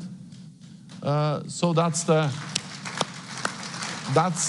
thing we have to do. Then we will have, and we have already seen some new announcements of military immediate support with the air defense systems, with F-16s and all the things that allies have and will announce. We have the bilateral, that's the third, also the announcement of more military aid. Then we have the bilateral security agreements, 20 agreed between NATO allies and Ukraine. And then the fifth element of the package for Ukraine will be more interoperability. We will have a new joint training and evaluation center in Budgorsk in Poland. We will have the comprehensive assistance package to help Ukraine implement reforms on the defense and security institutions to ensure that the armed forces are more and more interoperable with NATO. And together, the NATO command, the pledge, the bilateral security agreements, the announcement of new military support and interoperability, these 5 elements combined constitute a bridge to NATO membership for Ukraine. And later on today, we will see the language which we will agree in the NATO declaration on how to ensure that Ukraine is moving closer to NATO membership. So these are the 5 important deliverables on Ukraine that I expect allies will agree later on today. Not to press you on what's actually going to be in the document, because of course you can't reveal that, but we saw at the Vilnius summit, hearing it again in Washington, that allies closer to Russia or more eager to provide NATO membership sooner for Ukraine. And no doubt the bridge and all the elements of the bridge are pretty impressive, including the new command. But are Ukraine's NATO membership prospects sufficient? We did our own wargaming with our Estonian partners in the Estonian government. We found almost under any scenario Ukraine was safer in NATO, that Russia would respond in a way that would be less provocative with it in than outside. What's your thinking on that, and have we gone far enough with Ukraine? So first of all, the language you will see later on today in the NATO declaration or the declaration for heads of state and government, of course that language is important because language matters. It sets an agenda, it points a direction. But of course, action speaks louder than words. So in addition to the language in the declaration on membership, which again is important, I think that what we actually do together with Ukraine is as important. And therefore, the fact that we now have a NATO framework, we'll have a NATO framework around the support. The fact that we have a long-term NATO commitment when we agreed the pledge. And also the fact that we actually are delivering more weapon systems to Ukraine. All of that is helping Ukraine to become closer to NATO membership. Because when we now deliver F-16s, we don't only deliver F-16s, we deliver the training, the doctrines, the operational concepts that will actually move Ukraine closer to being fully interoperable with NATO on more and more areas. So again, language is important, but the elements in the package I mentioned, they are actually changing the reality, enabling Ukraine to be to come closer to membership, so we can then, when the time is right, when we have consensus and the political conditions are in place, so when an invitation then is issued, they can become members straight away. I cannot give you a date because, as you know, there has to be consensus in this alliance on membership. But what I can say is that when the fighting stops in Ukraine, we need to ensure that that's really the end. Because what we have seen is a pattern of aggression. First, Russia annexed Crimea. We said that was unacceptable. After some few months, they went into Eastern Donbass. We said that that was unacceptable. Then we had the Minsk I agreement with the delimitation of the ceasefire line. That was violated, and Russia pushed the front lines further east, further west in Donbass in 2014. We had Minsk II, and the Russians waited then for 7 years, and they had a full-scale invasion of Ukraine in 2022, because Minsk II was in 2015. So we have seen a pattern where they've taken slices of Ukraine, So if there is now a new ceasefire, a new agreement, then we need to be 100% certain that it stops there, regardless of where that line is. And therefore, I strongly believe that when the fighting stops, we need to ensure that Ukraine has the capabilities to deter future aggression from Russia, and they need security guarantees. And of course, the best and strongest security guarantee will be Article 5. So therefore, I believe that a way to ensure that it stops is actually NATO membership. Thank you for that very clear answer.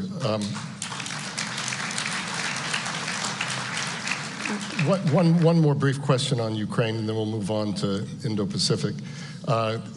In a press conference you had with President Macron a couple of weeks ago, you noted recent gaps and delays and how they've led in funding and weapons and led to battlefield consequences. You said, quote, "We must give Ukraine the predictability and accountability it needs to defend itself." So 2 questions. Is everything you've talked about today that's going to be agreed enough? And secondarily, not just with uncertainties in US politics, which exist, but also uncertainties in European politics, do you worry at all about the sustainability of that support over time?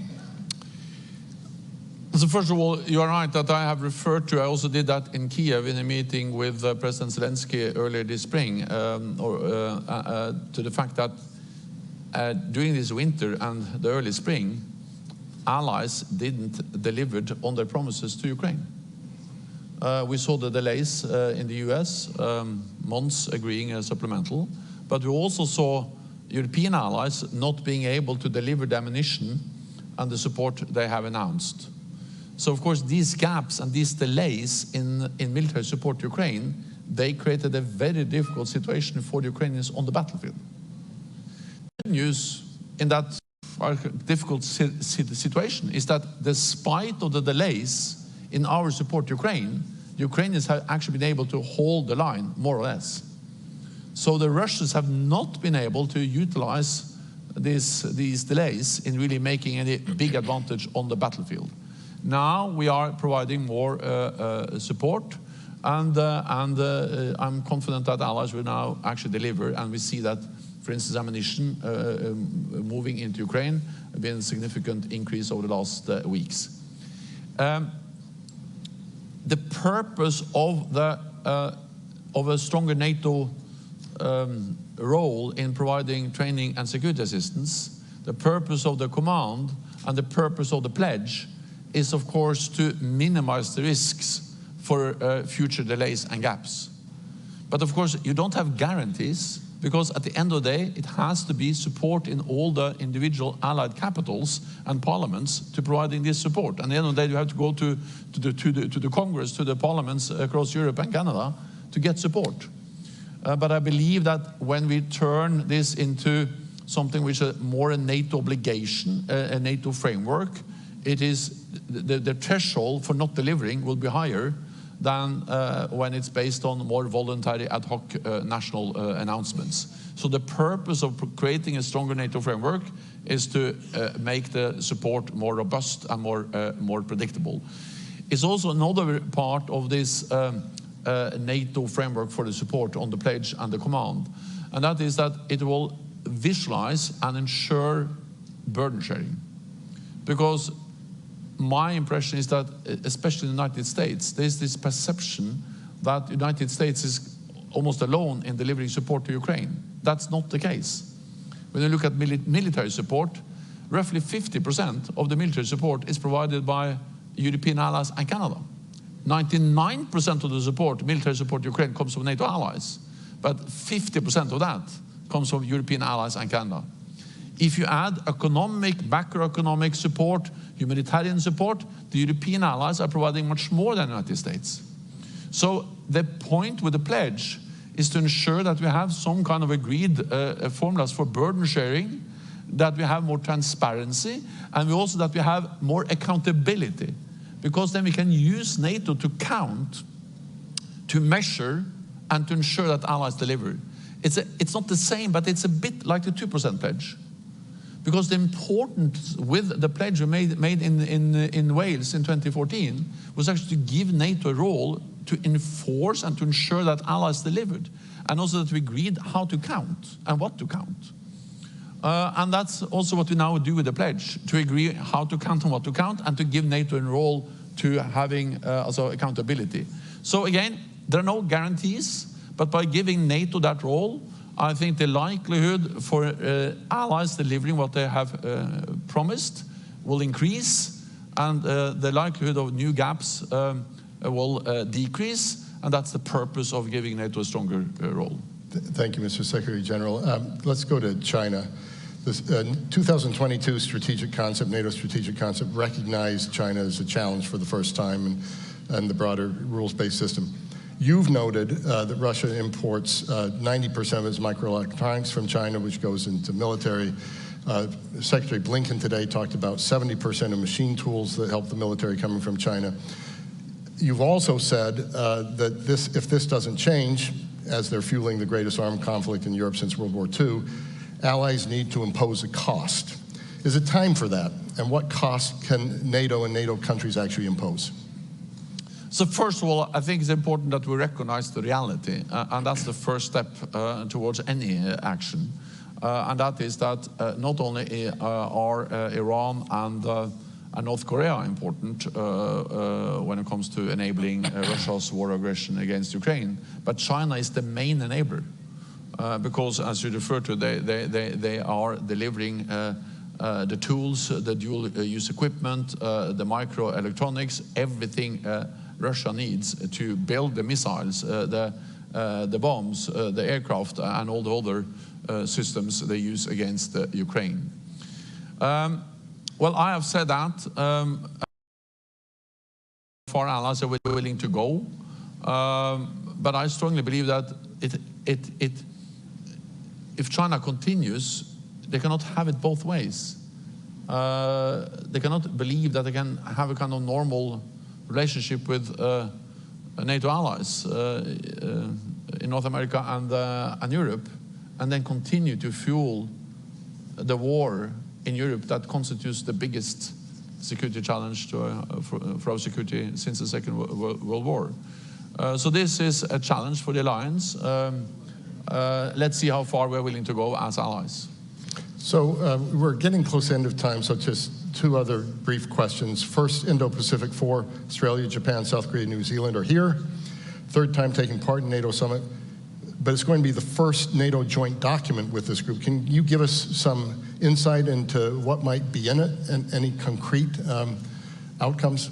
Yeah, so first I would just say that the fact that we now are engaging so closely with our Indo-Pacific partners, Australia, Japan, New Zealand, and South Korea, that reflects a change in NATO, because that was not the case a few years ago. And as many of you may know, the first time we mentioned China in an agreed negotiated document in NATO is at the NATO summit in London in 2019. And in the previous NATO strategic concept, China was not mentioned with a single word. Now China has a prominent place in the strategic concept we agreed in Madrid. And the fact that we now are engaging so closely with our Indo-Pacific partners reflect, of course, the fact that we have to take China seriously when it comes to the challenges it poses for our security. And the war in Ukraine is perhaps the most obvious example, or as the Japanese Prime Minister has said several times, what happens in Ukraine today can happen in Asia tomorrow. We are now working with our Asia-Pacific partners how we can do more together with them. We will agree some flagship projects. That's about technology, it's about support Ukraine. But we are also working, for instance, as part of our defense industrial pledge, how we can ramp up defense industrial production and cooperation with these countries. They are big, some of them, on defense industry. We can work closely with them to ramp up our combined defense industrial capacity. We can exchange more information. And I also welcome the fact that more and more allies are now also conducting joint exercises. Recently there was a big air exercise. Allies are also more and more actively also looking into how they can also have more naval exercises with our Asia-Pacific partners. Because NATO will remain an alliance of North America and Europe. We will not be a global NATO. NATO will be North America and Europe. But this region, the North Atlantic region, we face global threats. And the reality is that's nothing new. Global terrorism, international terrorism brought us to Afghanistan. Cyber is global. Space, which is becoming more and more important for our armed forces, is truly global. And of course, the threats and challenges that China poses to our security is a global challenge. So this region, the North Atlantic region, faces global challenges. We will remain a regional alliance, but we need to work with our global partners, the Asia-Pacific partners, to address these global challenges. That, I guess, will be a very important issue at the next NATO summit. I will not be there, but I'm certain there will be a great... And that brings me to my final question.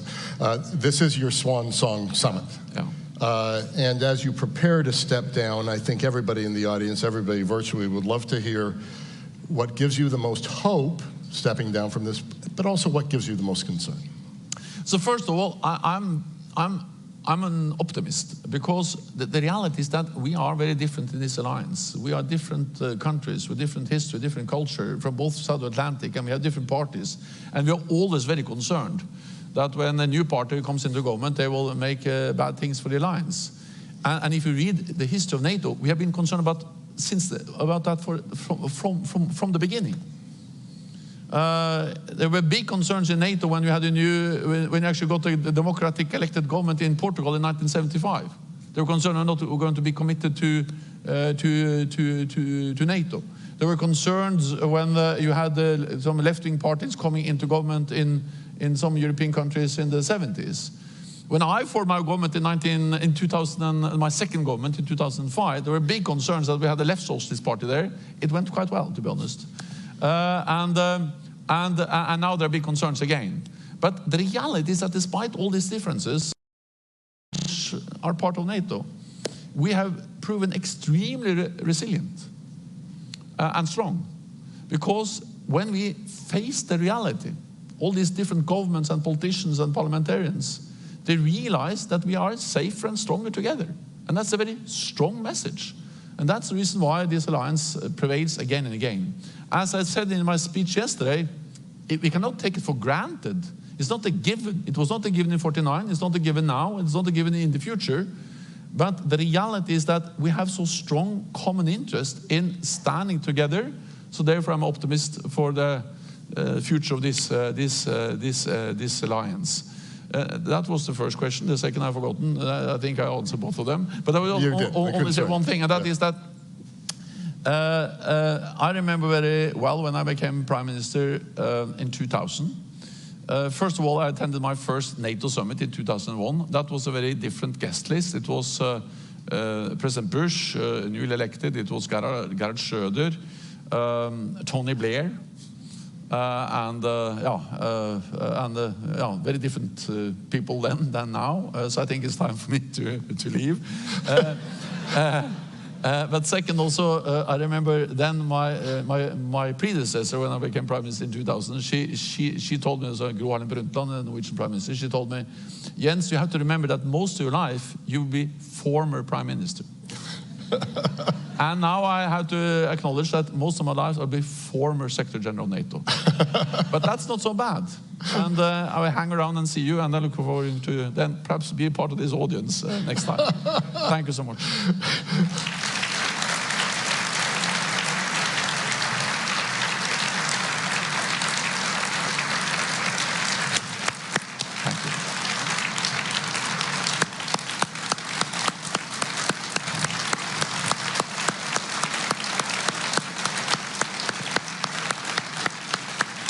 Thank you.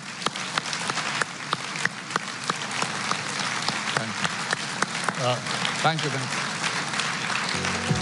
Mr. Secretary General, nothing more need be said. No, thank you. Thank you.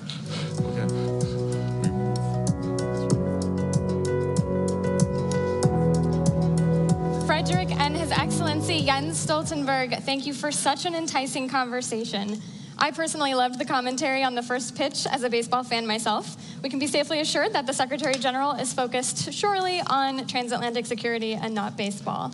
As you mentioned, the alliance is truly being tested, and he outlined some crucial elements of aid to Ukraine the alliance is working on, from joint training to defense assistance packages, and looking how to secure Ukraine not just now, but even after the fighting stops. Thank you again. Our next panel, Strengthening the Transatlantic Bond, will aim to answer questions such as, what is the future of the transatlantic partnership? How can Europe and North America cooperate more efficiently? How can the transatlantic bond be affected by recent elections? Now, please join me in welcoming to the stage Mr. Robert Vash, President of GlobeSec, and the panelists.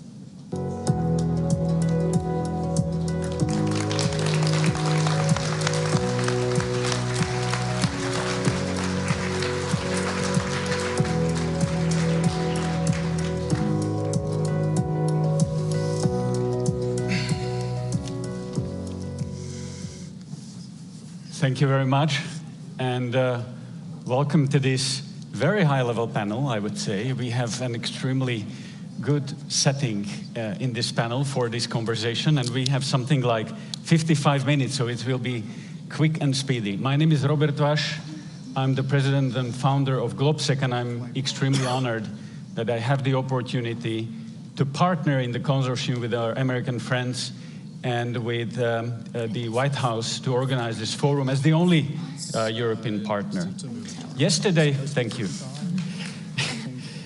Yesterday we were celebrating the 75th anniversary of the alliance in the Mellon Auditorium, in the same room where the Washington Treaty was signed. It is undoubtedly the largest, most successful, and longest enduring military alliance in the history of mankind. We are also celebrating 20 years of enlargement of NATO and the 25th of enlargement of NATO, and actually countries of Central Eastern Europe joined NATO 20 and 25 years ago. And I think that was a symbol of Europe whole, free, and at peace. Something that was not automatic, something that leaders needed to take hard decisions, and they needed to make bold decisions to make it happen. And 20 years later, I think success. And the story of the enlargement is connected also to GlobeSec, because we have organized our first conference 20 years ago, exactly in the year when we joined NATO. We have here, and I'm happy that I'm joined here in the panel by Peter Pavel, the President of Czech Republic. Welcome. Hello.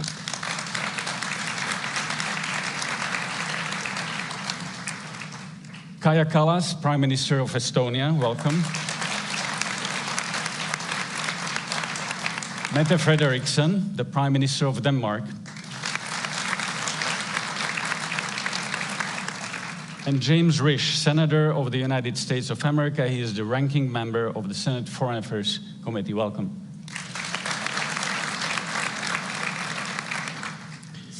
As we celebrate the 75th anniversary of NATO, and all these anniversaries that I mentioned, at the same time we are facing the most difficult challenge for the alliance, and that's the Russian aggression in Ukraine. The war is back in Europe. And we've done a lot, we united, and we've been stronger than ever. But is that enough for the future? Is that enough to secure our future? Are we up to the speed? Because Russians are speeding up as well. In Ukraine.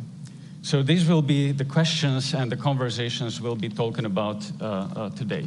So let me turn to you, Prime Minister Kallas, first. You come from, and by the way, congratulations on nomination to be the High Representative of the European Commission.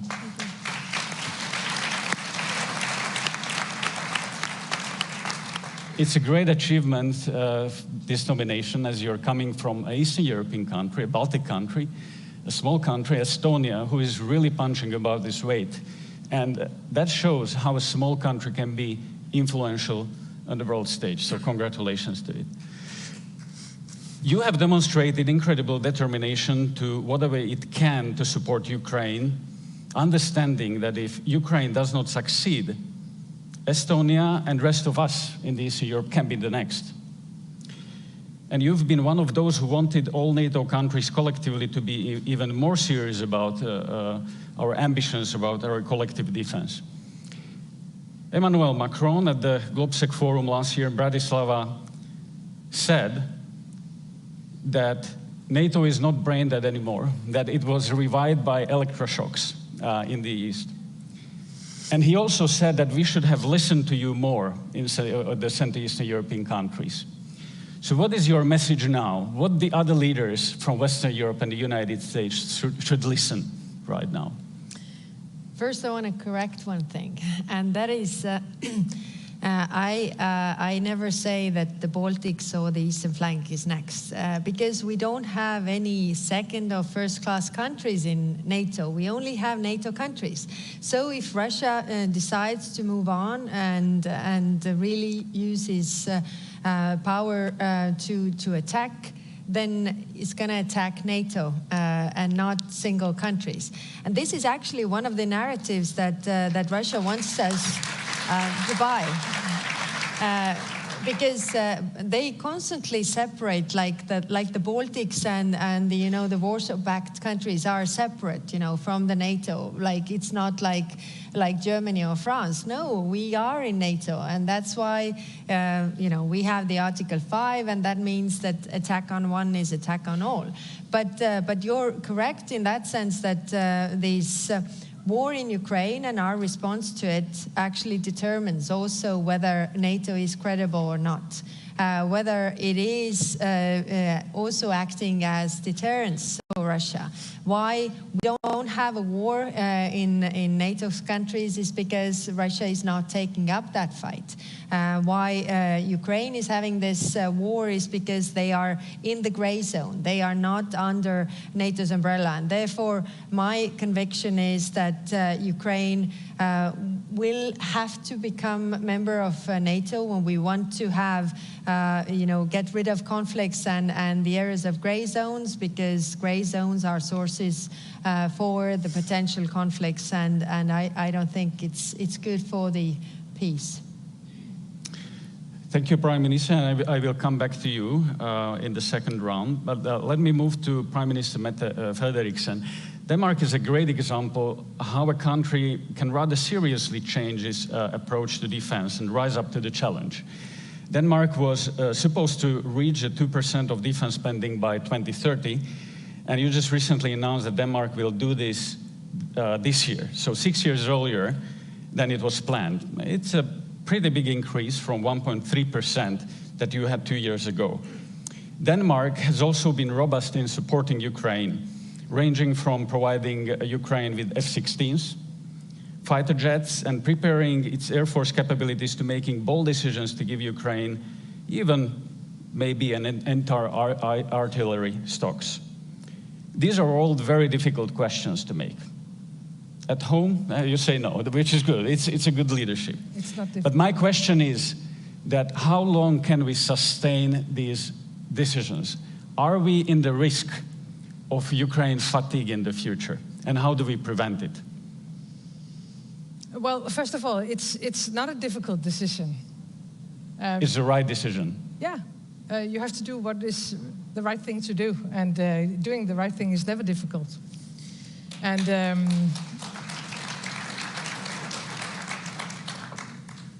you're totally right. We decided many months ago to give away our entire artillery to Ukraine. Why? Because it's better used in Ukraine than it's used in Denmark. And we have to do the same now with air defense. We have a lot of air defense systems in the NATO alliance. It's better used in Ukraine than it is used, especially in the western part of NATO. The eastern part is a different case. And we said from the very beginning of the war that we are going to stand with Ukraine for as long as it takes, and with what it has to. The measures we have to take will be taken. I'm very proud of everything we have done collectively. And we have a stronger NATO, we have a stronger European Union now than when the war started. But we have to admit that we have been moving too slow. I think we have to speed up, we have to scale up, and we have to take a decision. Do we want Ukraine to win the war or not? And I see no signs in Russia and in the Russian behavior that they are going to stop with Ukraine.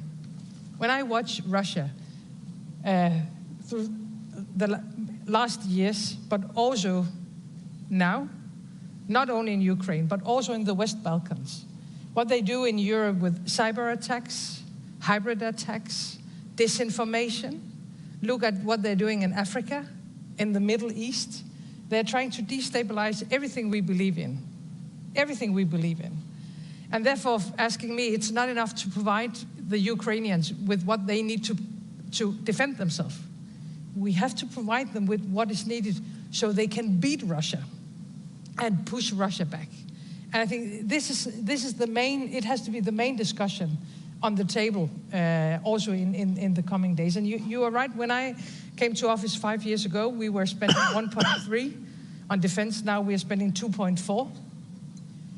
And are you sure it will be enough in the future? I cannot say yes, because we have to put it the other way around. And let me just conclude by saying what you have said from US for many years now to us in Europe, you have to be able to protect yourself. You have to spend much more money on deterrence and defense. You have been correct. And we have to admit from a European perspective that we were depending on you. We're still depending on you, and never leave us alone. Never. We have to fight together also in the future. But you were right that we have to be able to defend ourselves. And putting that question on the table, then you cannot say 2% is enough. Then you have to put it the other way around. Exactly. So Ukraine is, and that's exactly the leadership we really need in Europe, to say that Ukraine is not only fighting for its sovereignty, it is fighting for the very basic principles of international law and of the principles of European peace and security. If we give up on these principles, who will believe us in the future? So it's the part, so deterrence of any other parts, not only of the NATO territory, but of our allies, starts in Ukraine, absolutely, and winning in Ukraine. So thank you for that clear leadership.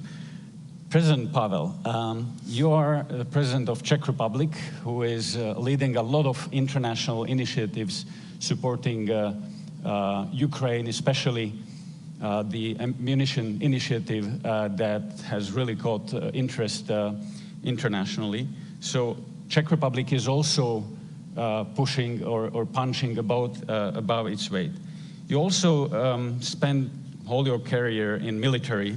You were also chairman of the NATO Defense Committee, and you will be hosting the next GlobSec Summit in Prague, and we are very glad. Thank you for that.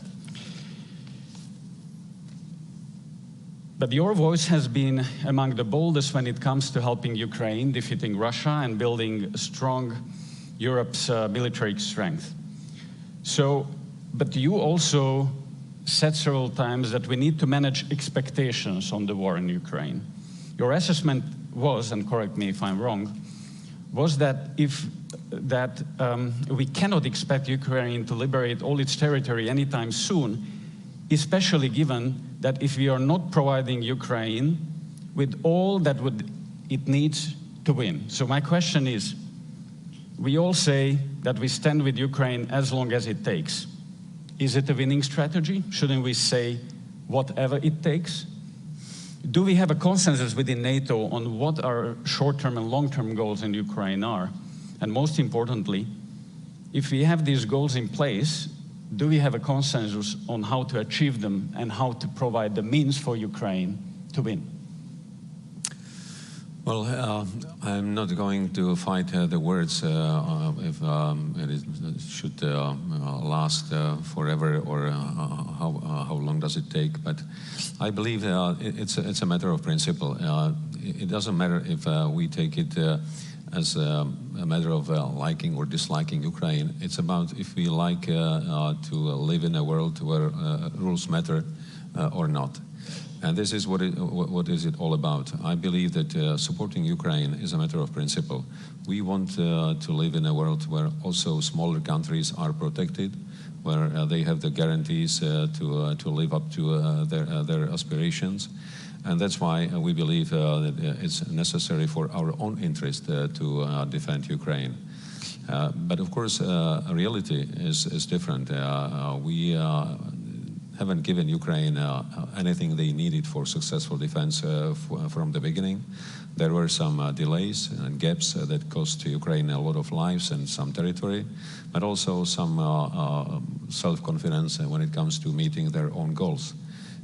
Right now, we are trying to give Ukraine everything to defend their territory and not to allow Russia to progress. Because if, and under the circumstances that Russia has a chance to succeed, to progress, there will be no chance for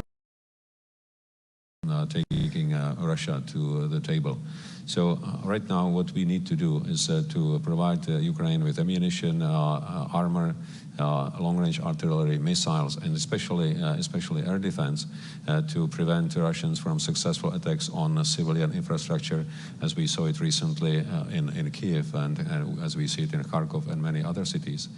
And at the same time, to come up with a lot of effort on a diplomatic and political arena to get support of as many countries as possible to push on Russia and China to sit to the table under the meaningful conditions, not conditions that were presented by Russia.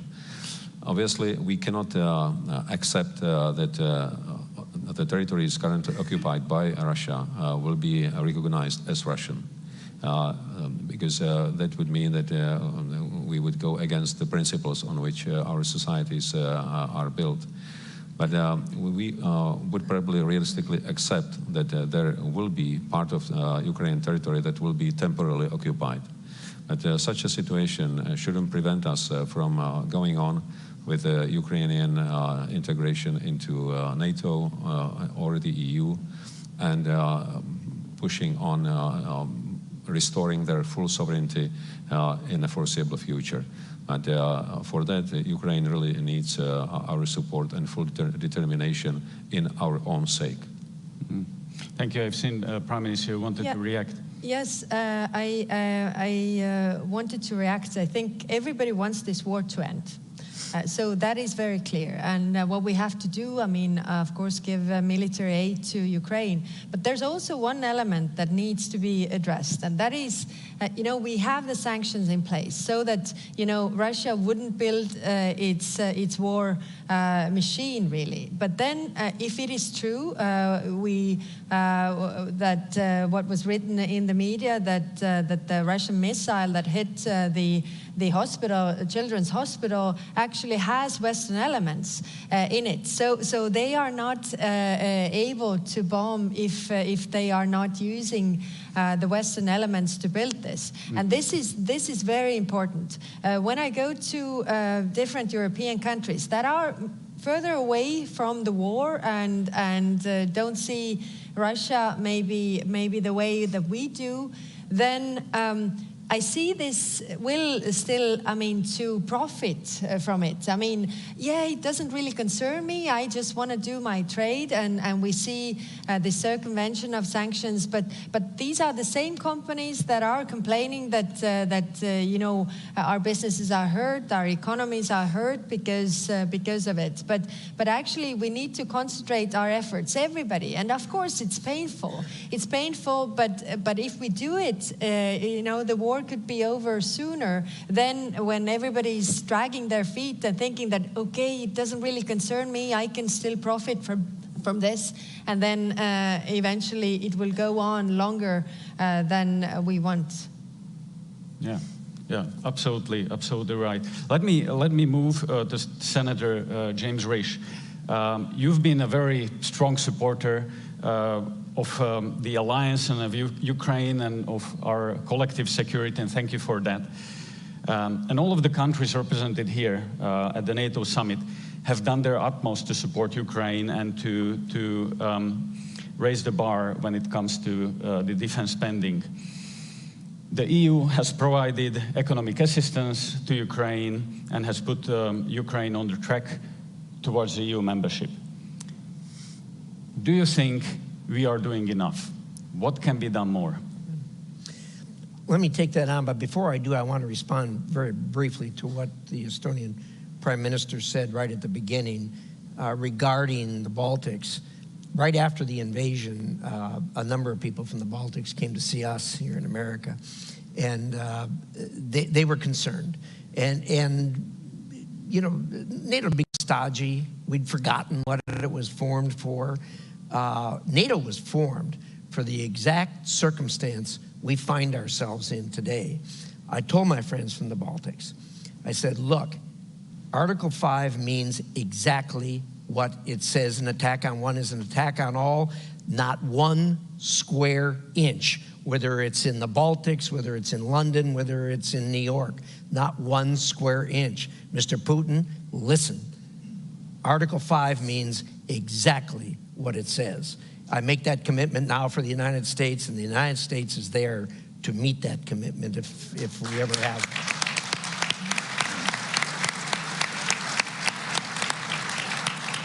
So let's take on that question. Are we doing enough? That's kind of a general question. I mean, enough for what? You've got to state what your objective is, and if the question is, are we doing enough to reach the objective? Well, you reevaluate that every day, whether you're doing enough or not. I would say that we are a robust democracy in the United States, just like the European countries are, and there are people who dissent from the view that we should be doing something in Ukraine. They have, in the United States, I think people are not as in tune with how we got to where we are as far as Ukraine is concerned. You have to go back to December the 5th of 1994, when the Budapest Agreement was entered into. We made a commitment. On that date, Ukraine was the second largest nuclear-armed country on the planet. It was the policy of the United States then, it's a policy of the United States now, and always has been, that as few countries have as few nuclear weapons as possible, so you have less of mischief on the planet. We said to the Ukrainians, as did the British at the same time, give up your nuclear weapons. They're going to cause you a lot of troubles for a lot of reasons. And if something happens, we'll be there. We said that, we meant it, and we have to keep that commitment now. And we have all the Europeans to help us do that because of concern over, because of Article 5. So, you know, are we doing enough? We need to continue to do more. The people who are dissenters in the United States always point to the fact, well, the Europeans aren't doing enough. It depends on how you do the math. I mean, look, you can't penny this out, nickel and dime this out, but you certainly have to look at what the Europeans have done, way beyond what I think a lot of people's expectations were here. But secondly, not just on the military side, but also on the humanitarian side. I mean, it's stunning to me. You know, when I went into Ukraine, I went through Poland, and they were talking about the number of refugees they had. They've never been in a country with 2 million refugees, but no refugee camps. Why not? They're all in people's homes, and they're being taken care of. So, look, we need to continue to do that. And one of the things I will say to our European friends, and has been said over and over again, that 10 years ago in Wales, we all agreed 2% would be the number. It's been 10 years, and fortunately, we're up to 23 countries now. Out of our alliance. We got 9 more to go. But if we want to silence the critics using that point of view, we need to all get up to 2%. And frankly, now that this has happened, and a lot of us always hoped this would never happen, but now that this has happened, 2% probably isn't enough. We have been stunned. I think all of us have been stunned by the weakness and the holes in our industrial production when it comes to defense. We're going to have to do more. Yeah, absolutely, absolutely right. Mr. President, you wanted to react. Yeah, with my experience from NATO, and especially NATO Military Committee, I would like to add an argument to what has been said on the account of defense spending. I think we should also pay attention not just to the figure, how many % of our GDP are we spending for defense, but how do we meet our capability targets? Because this is what matters for real and credible defense. Strategic commanders will not take a chart with the percents once they are confronted with the situation. They will count aircraft, ships, combat units at required readiness. And this is what we should focus on beyond these 2% line, because we have serious gaps in meeting our capability targets. So if we really want to be credible in our deterrence, because I think no one would argue that Russia knows very well about the real state of our armed forces, we should really do much more in meeting these capability targets.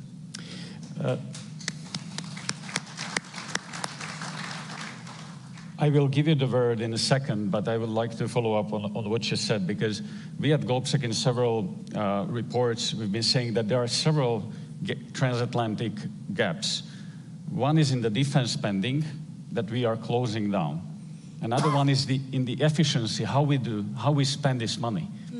In Europe, we have a huge potential still to increase the efficiency of that spent money. And the third transatlantic gap that is not closing down, but is growing, is the technology gap. Yeah. US is much faster in the technological innovation than Europe, and Europe is lagging behind. This is going to create serious troubles in the future if we don't act now. And NATO has started with the Diana, with the Innovation Fund, etc.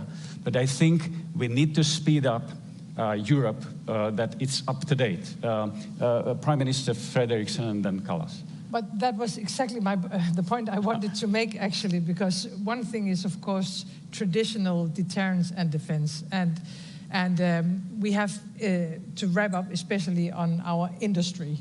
And I think it's quite clear. I mean, some of us have said for many months that we are able to finance more deliveries for Ukraine, but we don't have anything on stock on our own. But you know, during the Czech initiative, we are very much engaged in that. We are trying to buy from third countries outside Europe because we don't have anything on our own. And of course, that cannot be the situation in the future. I mean, so we need to invest much more on traditional capacities and capabilities. But talking about technology, that's another chapter. And what I see when I look at all of us, especially in Europe, is that China is going to win this race. I'm not afraid if US is going to win the race, but if China is going to win this race, then I am afraid. And when I look at Quanta, when I look at AI, when I look at you know, the pillars that are not traditional security issues, but it is today's security, energy, and our industrial production and so on, it's all interlinked. And China is way ahead of Europe.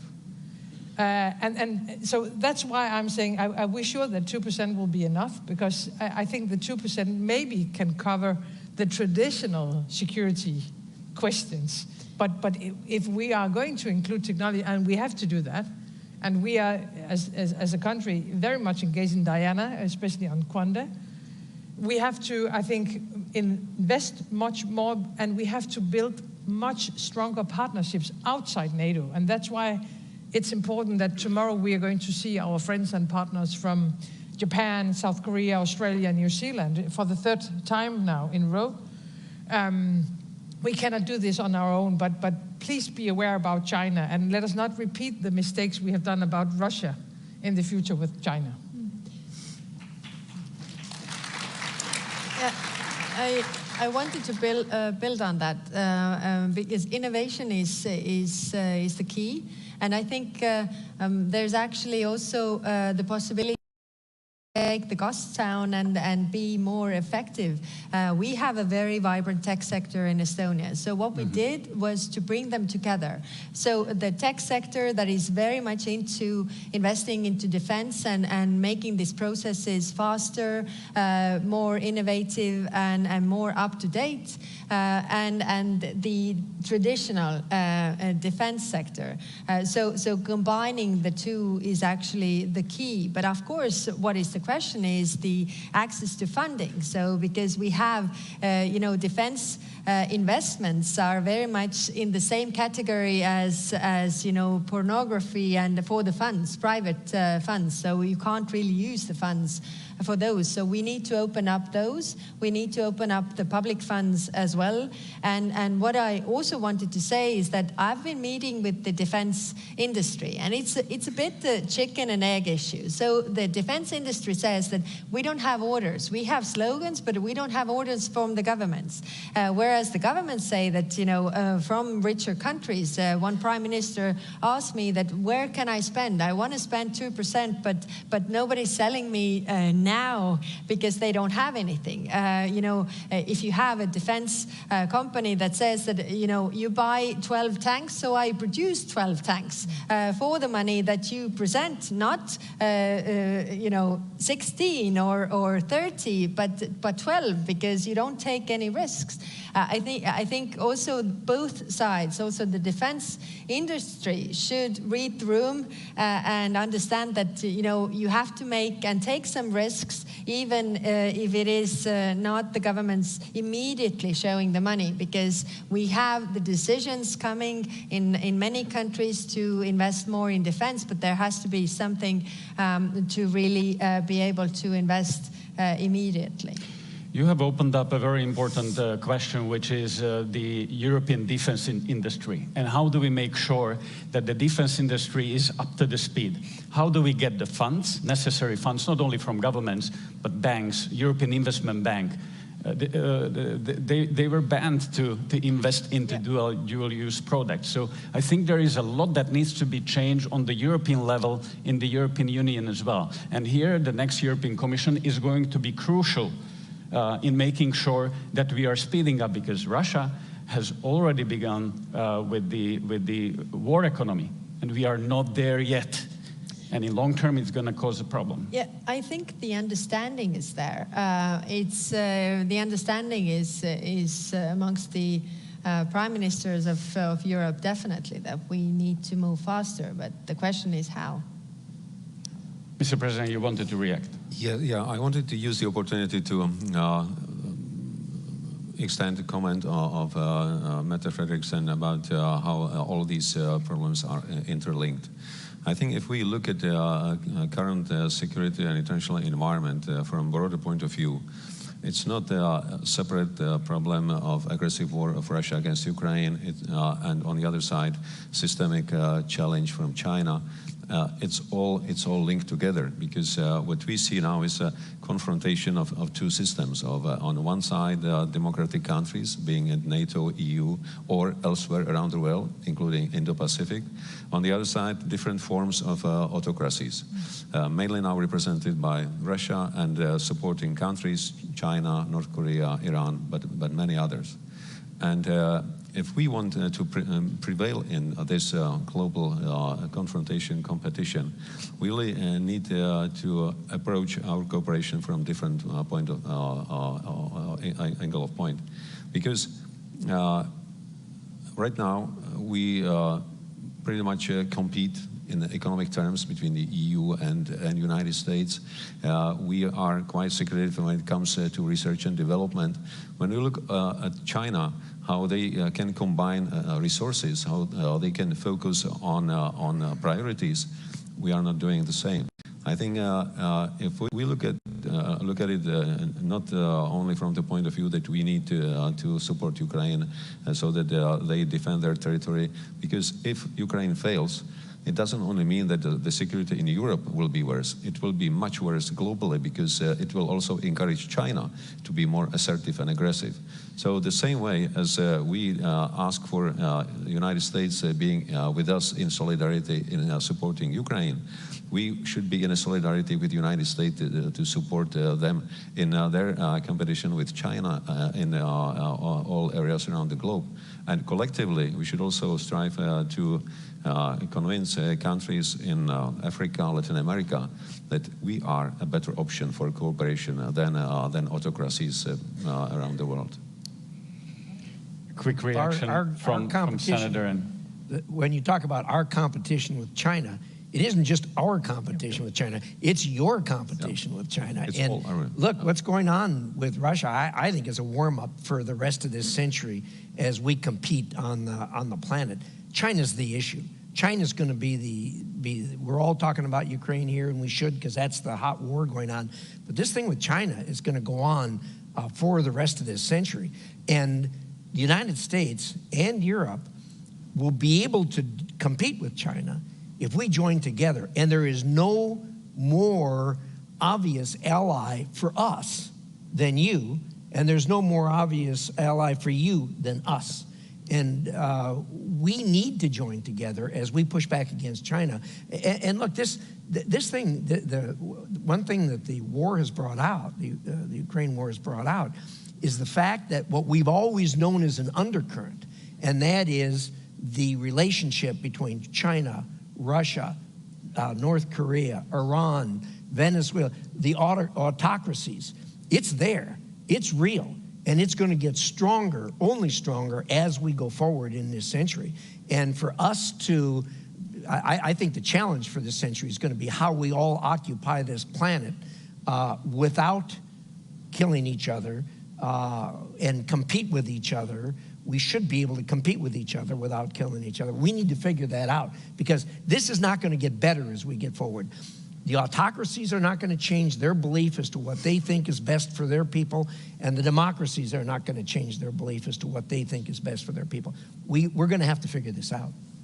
You opened a very important question of China, and we will see that there is an increasingly clear voice that how China is supporting Russia in its war to Ukraine. It's a problem for us, and it's a problem for NATO. There are many voices in the US as well that basically Ukraine is just a distraction from our main adversary, which is China in long term. And it's decreasing our focus on the main challenge. Well, I like the argument of my friend Ben Hodges, who said, Ukraine is all about China. Because if we are sending a wrong signal now that we are not able to defend a country on our borders, who will trust us whatever we say in the future about Taiwan or anything else? So the future deterrence really starts here. So I would say even the future of the West is now being decided in Eastern Europe, in the East. Interesting you should mention that now, because yesterday there was released a document entitled Next Steps to Defend the Transatlantic Alliance from Chinese Aggression. The author is one of the distinguished thinkers and actors in the 21st century, myself.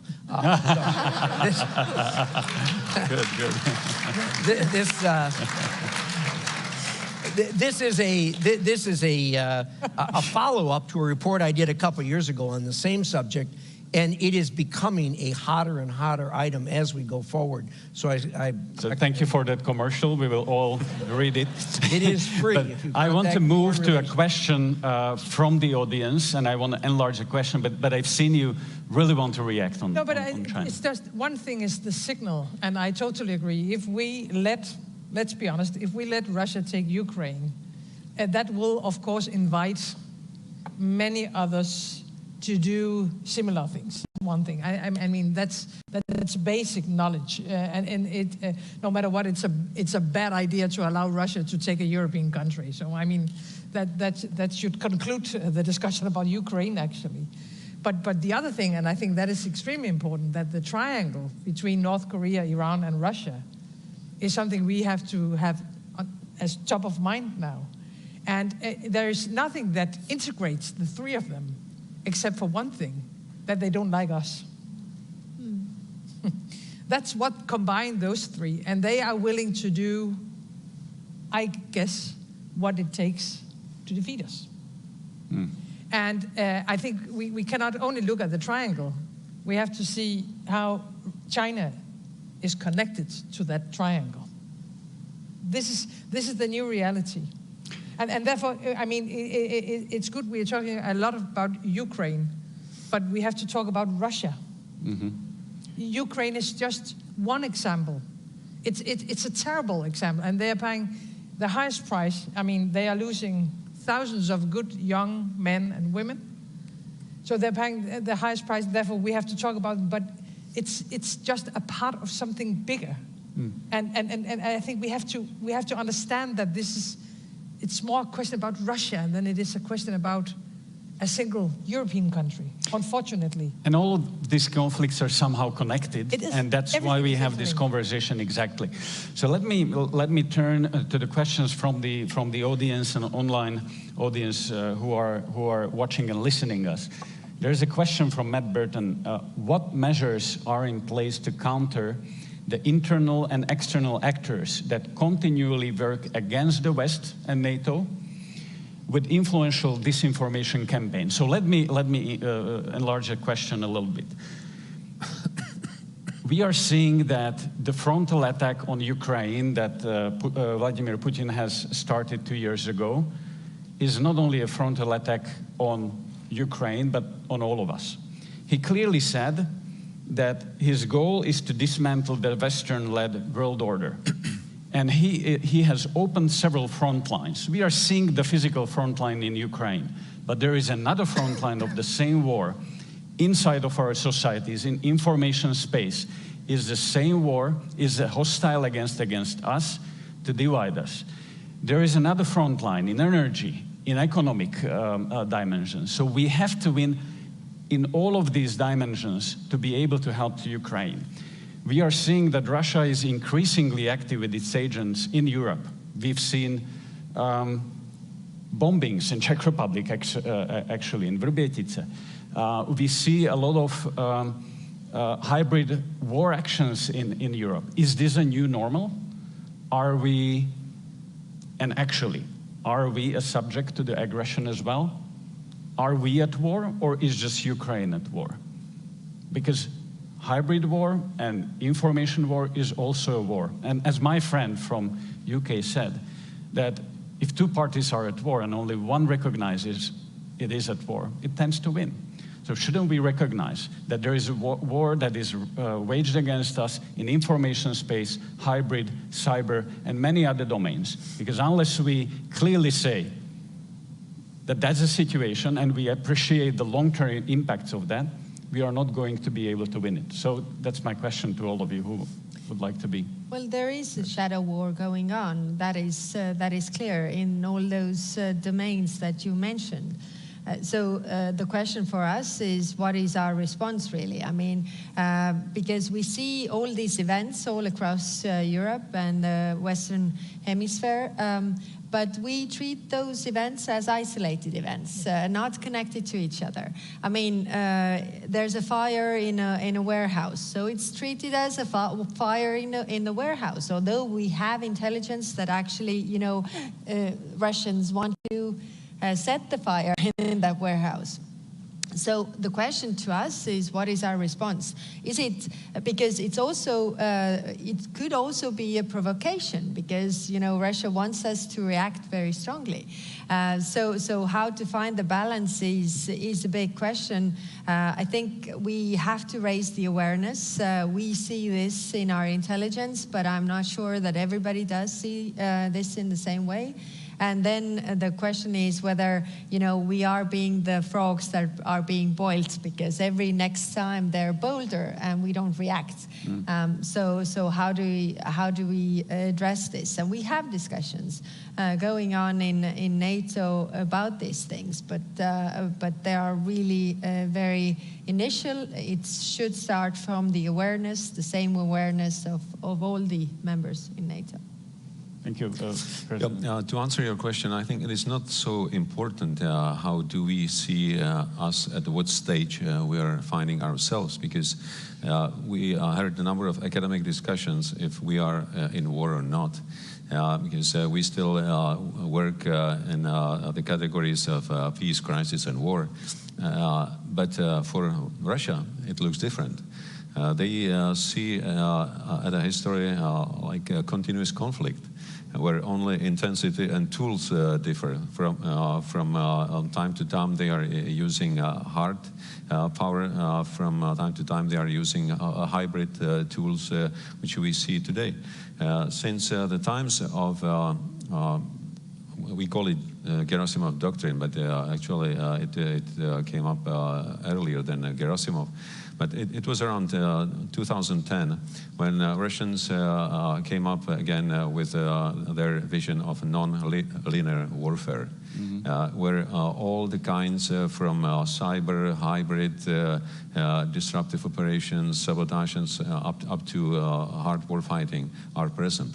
So actually what Russia is doing against us is a continuous conflict, that they are using tools that are available, that are much cheaper, quite often more effective than hard weapons. If you look at information operations that they are doing now, all of these disruptive events within the hybrid warfare across Europe, they are to make us unsure, not trusting our institutions, and being always under pressure. So we need to take not only passive measures, but also active measures to defend ourselves against this kind of warfare, because this is the way how Russians see the world, and we have to see it from their perspective, not from ours. Prime Minister Frederiksen, and I would just follow up that. Of course, we need to watch very closely all the disinformation campaigns that are going on in several countries in Europe with the goal to divide us and to also alter the political conversation. Also, there is a role for both NATO and the EU in protecting our critical infrastructure, because we are seeing that this critical infrastructure is under threat. So what do you expect from the NATO summit and maybe also the next European Commission in this regard? Well, first of all, I think we have been spending too much time discussing what we can say about this war and what we cannot say. What is the right wordings? I mean, if a foreign country is trying to destabilize Denmark by misinformation, I consider it as an attack against a democratic society. And the same way when they use hybrid attacks, cyber attacks, and so on. So I think let's call it what it is. They are trying to destabilize all of us, and they are using different measures, if it's Ukraine or if it's Denmark or Estonia or Czech Republic. And therefore it's so dangerous what they're doing. And talking about one of the mistakes we have made, I think putting a lot of red lines on the table when you are handling a war is also a mistake. I mean, it's simply giving the enemy two good cards on when you are, all the time telling Russia what we are not going to do or what we are not going to accept, instead of putting it the other way around, that we are willing to do whatever it takes to defend Europe and to defend our alliance and to defend the world order that we believe in and that we have built since the end of the Second World War. I think the awareness is rising. I agree that we cannot see all these episodes as isolated. We have to see the system in it, and they all, again, it's all interlinked.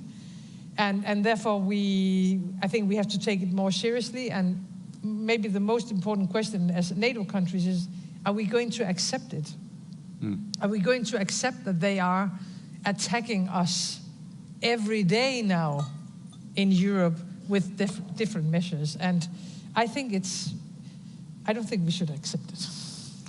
Thank you. So we are running out of the time, and I have plenty of questions. But let me ask one, and that's that NATO has proved to be very vital 75 years. Politicians are coming and going. We have elections everywhere. And there is an important election coming up in the United States. And we've seen that many of the conversations in supporting Ukraine, NATO, etc., are also not only in US, but also in European countries, are somehow domestic conversations about, and they are connected with domestic conversations on economy, etc.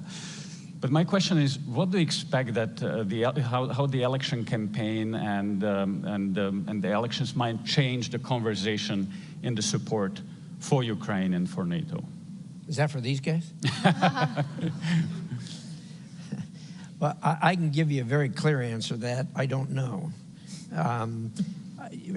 Look, the United States has a treaty that is a NATO treaty. Now, admittedly, Ukraine is not part of that treaty. Nonetheless, the attack on Ukraine is as clearly as close to that treaty as you can possibly get. We have taken great steps in the United States already to do what we should do in order to help Ukraine. I really believe that's going to continue. I don't think the election is going to change that greatly.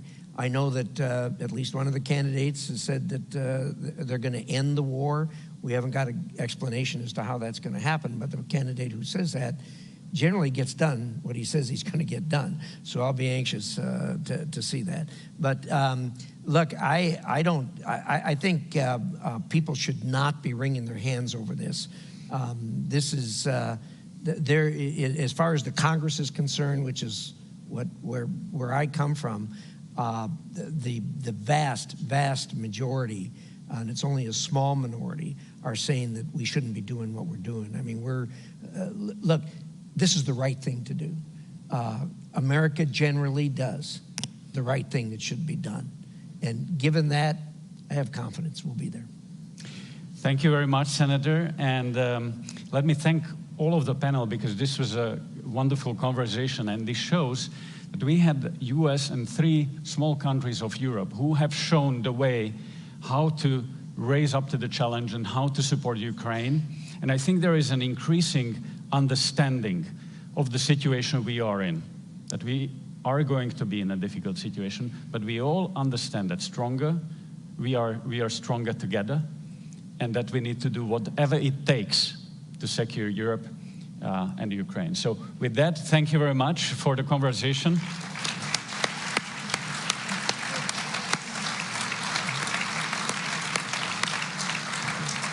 And I wish you a nice rest of the day. Thank you.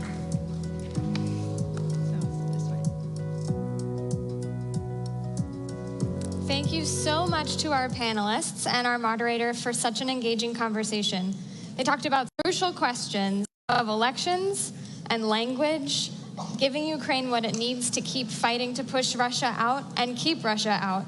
They talked about keeping pace with China, concerns about competition with autocracies around the globe, and challenges and gaps racking our defense industrial bases.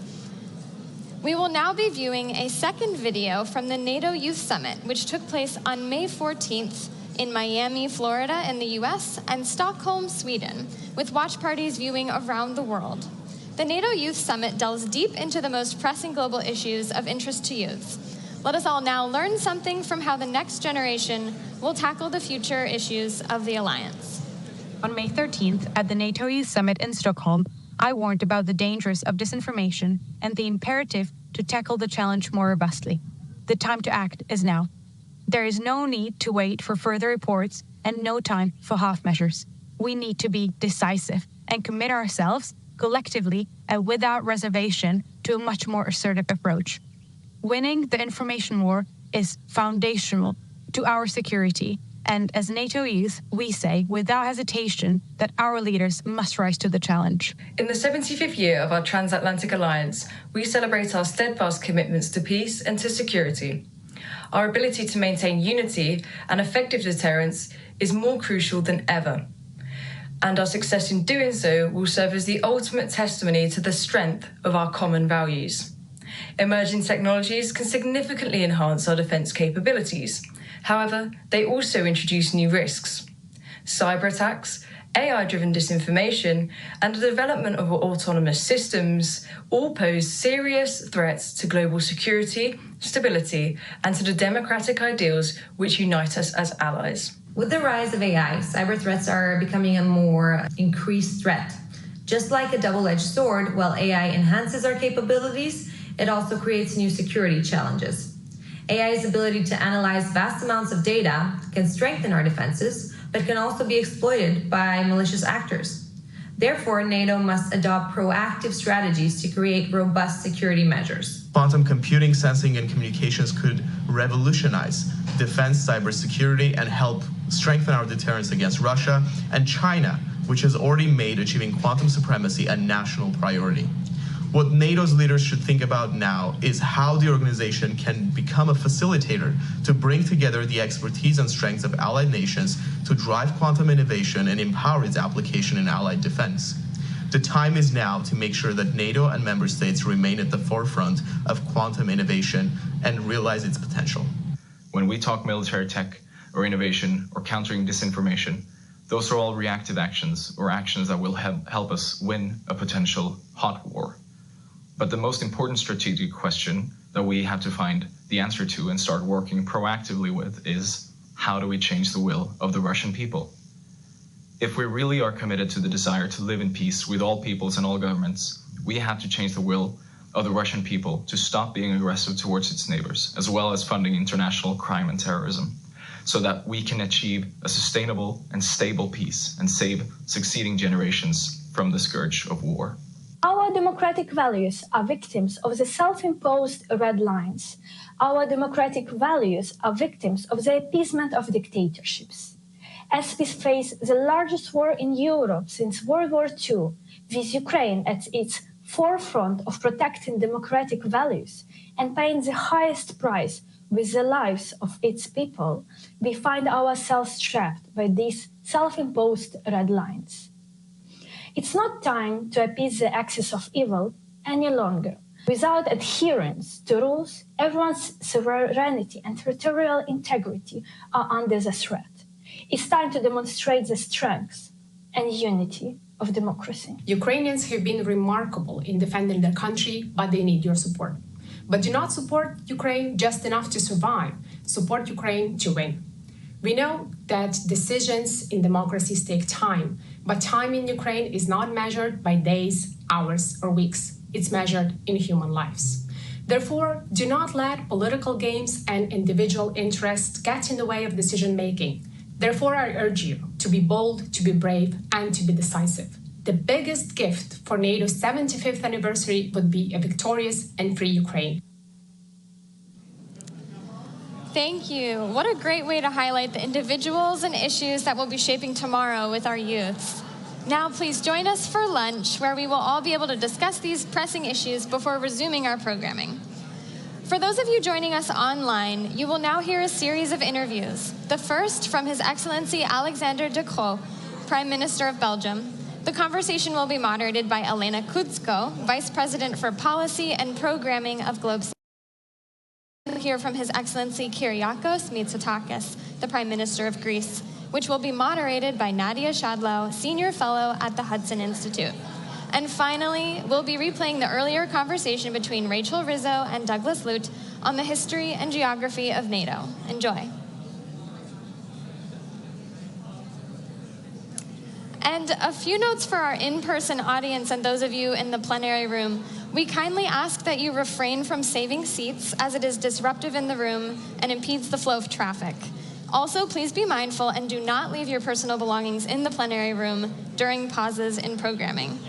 Our programming will resume at 1:15. Enjoy your lunch.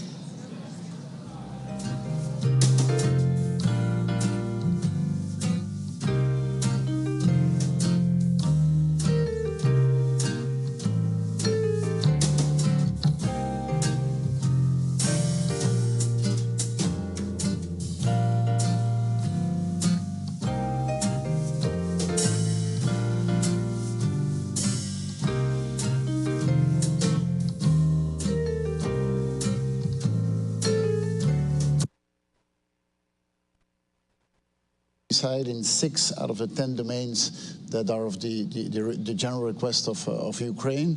It is about military capacity, but it is also about reconstruction. It is also about humanitarian supports. It's a very broad scope. Of course, a lot of people talk about is the delivery of the F-16. So we have committed to at least 30 F-16s that will be delivered between now and 2028. That is contingent on the deliveries of our new planes, which are the F-35s. And we hope that we would have deliveries. I mean, we will aim to have deliveries this year of a couple of F-16s. We will do that. And there's not that many countries that do it. Right. The Netherlands does it, Denmark does it, and Norway. We are already involved in the training mission. with our planes, and we hope that we will deliver a few this year. With the 30 that we committed, we will be the biggest contributor to the fighter jet capacity of Ukraine. And of course, the sooner they arrive, the better. Obviously, the sooner they arrive, the better. Of course, we have to maintain our own defense capacities. Our F-16s are being used today, for example, in the Baltics, for Baltic air policing, to protect NATO territory, for almost daily trials from the Russian side to see how much we defend. So we really have to balance that. Well, the earlier the F-35s are delivered, the earlier we can deliver. And what's the timeline on those ones? So we have 4 that we have now for the moment already. They are in the United States here for training purposes for our pilots, and we will start getting those during the course of next year. We are living definitely in very uncertain times. Everything is uncertain, and things are increasingly challenging given that half of the world is going through elections. Yeah. And Belgium is one of those countries who just had elections. There's going to be a new government in Belgium, but people do want certainty. Both our populations want certainty to know that the governments can deliver, but also for Ukrainians, it's important to know that we stay committed to the course and we deliver what we promised. Yeah. Are you certain that your new government is going to stick to the pledges that you've made? I really have no doubt on that. And we have a long history of these type of commitments. And these type of commitments were always maintained, even if you get new governments. And really, the public debate that we've had over the past months related to our election about Ukraine, there was really almost no doubt, no difference between the different parties. So I'm really confident that the agreement that we signed, and we signed that agreement, I mean, that is something that needs to be respected, whichever government is there. So yeah, democracy leads to changing governments. That's how democracy works. But stability and long-term commitment with our partners is something that we will respect. This is very reassuring to hear. We all have a lot of doubts how long we can carry on for, that the public getting tired, but it's good to hear that regardless of the government, Belgium can stay the course. But you address an important element, is indeed the support from our home citizens. And you know, you can do all the public policy, all the foreign policy in the world, you can do all the military training in the world. You can only do that as long as you have the support of your home population. And this is something that I think we need to put much more effort on, is to explain why are we supporting Ukraine, why it is so important to do so. It is important, of course, for the Ukrainians that are fighting for our values, for our security, but it's also a very important signal we give to the rest of the world, is that we Europeans, we will defend our way of life, and we will do so together with our American friends and other NATO friends. And it's more important than ever to explain what we are doing and to maintain the support from our home population. I'm not saying that because I feel that it is under pressure, but the moment you lose it, it's too late. And of course, the other side is doing everything possible to make sure that there is no public support, trying to sow doubt and make sure that we do not stay committed. Support for Ukraine is one side of the dimension. The other side is, of course, our commitment to our own security, and that comes with defense spending as well. A lot of allies are coming to Washington saying that they will deliver the 2% pledge this year. I think it's 23 out of 32 this year. Belgium is not there yet.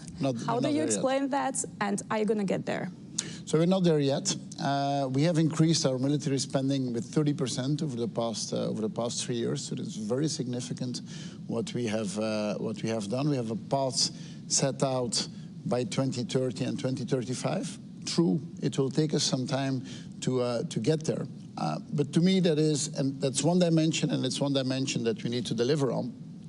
But besides what you would call an input metric, which is how much do you spend, we also need to look at output metrics. And output metrics is how active are you if there are requests. And there, Belgium has always been at the forefront. When there were requests to use our fighter jets, we were there. When there were requests to use our marine capacity, we were there. So you really have to look at both dimensions. And I think it's important that when you increase your spending, that you increase your spending in a way that it builds in industrial supply chain. And we know that today is spending more, but spending in a way that you develop an industrial capacity, that you develop technological capacity, that you also develop the human side of defense. Doing that in a well-organized way, I think, is the main challenge with which the 32 countries are confronted. I'm so glad you're bringing it up. I was actually very excited about the conversation with you. I know that you did MBA actually here in the United States, and this business mindset seems to be something that all leaders, political but also military leaders, desperately need right now. So what is your recipe? What Europeans can do better to increase defense capacity? What kind of investments it needed? What kind of change of policy would it take to get there? Okay. So yeah, we have a long history of very national defense spending, and most of our militaries would mostly buy with their own industries, which has led to an incredibly fragmented supply chain. We see that now those borders are being broken, and you see that there is M&A activity that is happening across European borders, and that's a good thing. I think next to that, as you pointed out, we need more investment. There is a tendency to always look at public investment. Now, I think public investment has a role to play, but the real volume of investment needs to come from private investment. And it's not that there is a lack of capital throughout Europe. I mean, we are a rich continent with people who have savings and who want to invest their savings. And so we need to create a very attractive business case for our population to say, you know, your savings can be used to invest in technology that will make us safer, that will help us to maintain our freedoms, our way of life. So that means that public investment has to play a role, but it really has to be merit-based. So not in the classic way where we say, okay, we have 10 billion, we're going to split it up within Europe, for example, across 27 countries. Let's look where the capacity is, let's look where the expertise is, and allocate it based on the merits and not just on an accounting principle. And that public investment should be used to leverage private investment. And getting the private investment going into those industries is how we will get there. So I'm not against public investment, but I think public investment should be something that is an accelerator to get private investment going. Right, and it's a bigger problem in Europe where we have not particularly well-functioning capital markets, but also when we're talking about investments in defense, we need to make sure that it complies with our own ECG standards. So there is a lot of work to do on this dimension. There is a lot of work to do, and our ESG standards, of course, date a bit from another era. Yeah. And the world has changed so rapidly. So yes, we need to adapt to that. But I mean, that is why the world is changing. I mean, if you look at NATO, what are the two pillars of NATO's success? And we're here to celebrate 75 years of NATO. The first pillar, obviously, is solidarity. Is we say we stand shoulder to shoulder and we will defend one another. But the second element, besides solidarity, is adaptability. The world has changed so much and so fast in the past 75 years, and an organization like NATO has only been successful because it can adapt. And it's quite clear that, again, we will need to adapt to a new environment. And I'm afraid we're running out of time, but I'll sneak in one last question. We've been covering a lot of ground here, but also at the NATO summit. What do you think, though, is the blind spot, a particular challenge that we're not paying too much attention to right now, but we will regret it in the future? Well, so I think one of them was working on our own public support that we addressed. I think a second one is what we would call the southern flank, is what is happening in the Sahel, for example. I'm convinced that if there would not be the war in Ukraine and the dramatic violence in the Middle East, that we would be talking much more about what is happening in the Sahel. So this is something that we need to address. It's good that at this summit we've come up with an action plan, but I'm convinced that in the next years we will be investing way more into stabilizing the Sahel, into creating economic development there. All of that is necessary for us. If we want to live well, we need to make sure that our neighbors are living well as well, and that will need a big engagement from our side. Thank you so much, Mr. Prime Minister. I'm afraid I'll have to release you back to the NATO summit negotiations. We appreciate your time here, and thank you so much, everybody, for being with us today.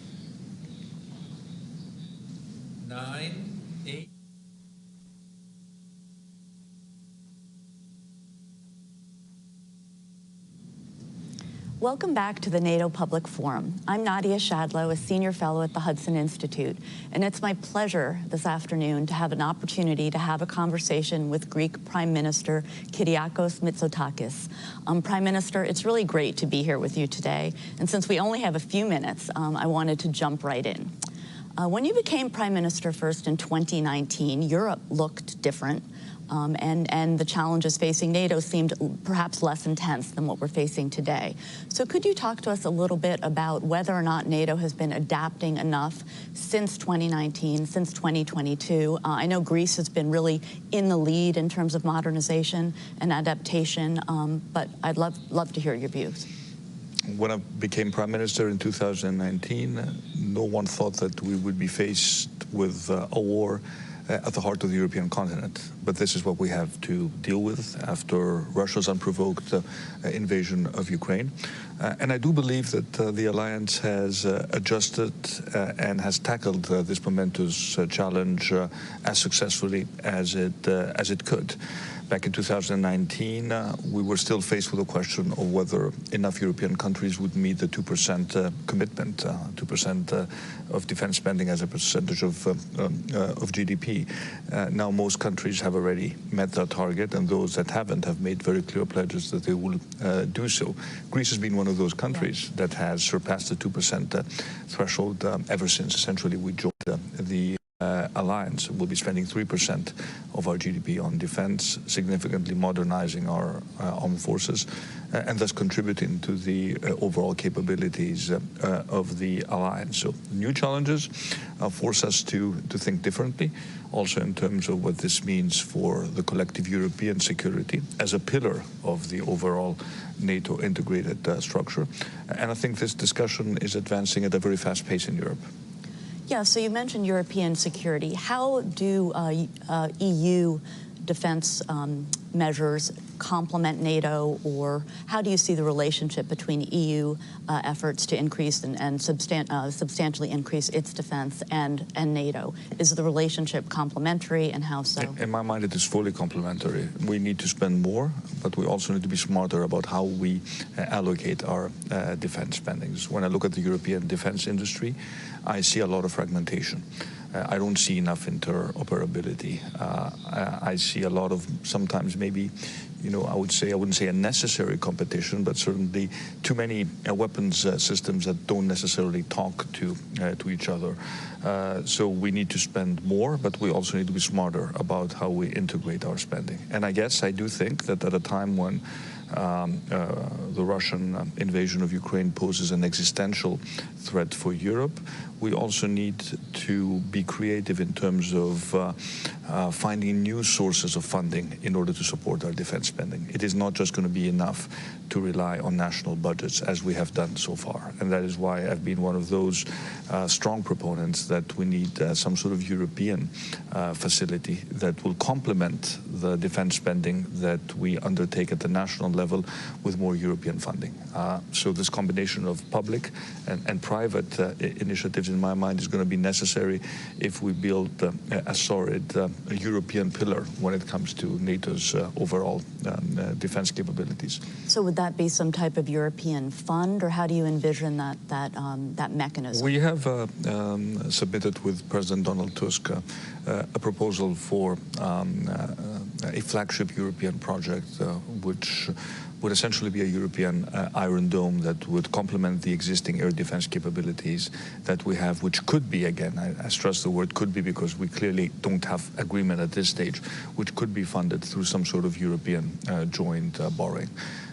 When we faced COVID back in 2020, we took the momentous decision to raise 750 billion euros to address the economic downturn that COVID caused to all of our economies.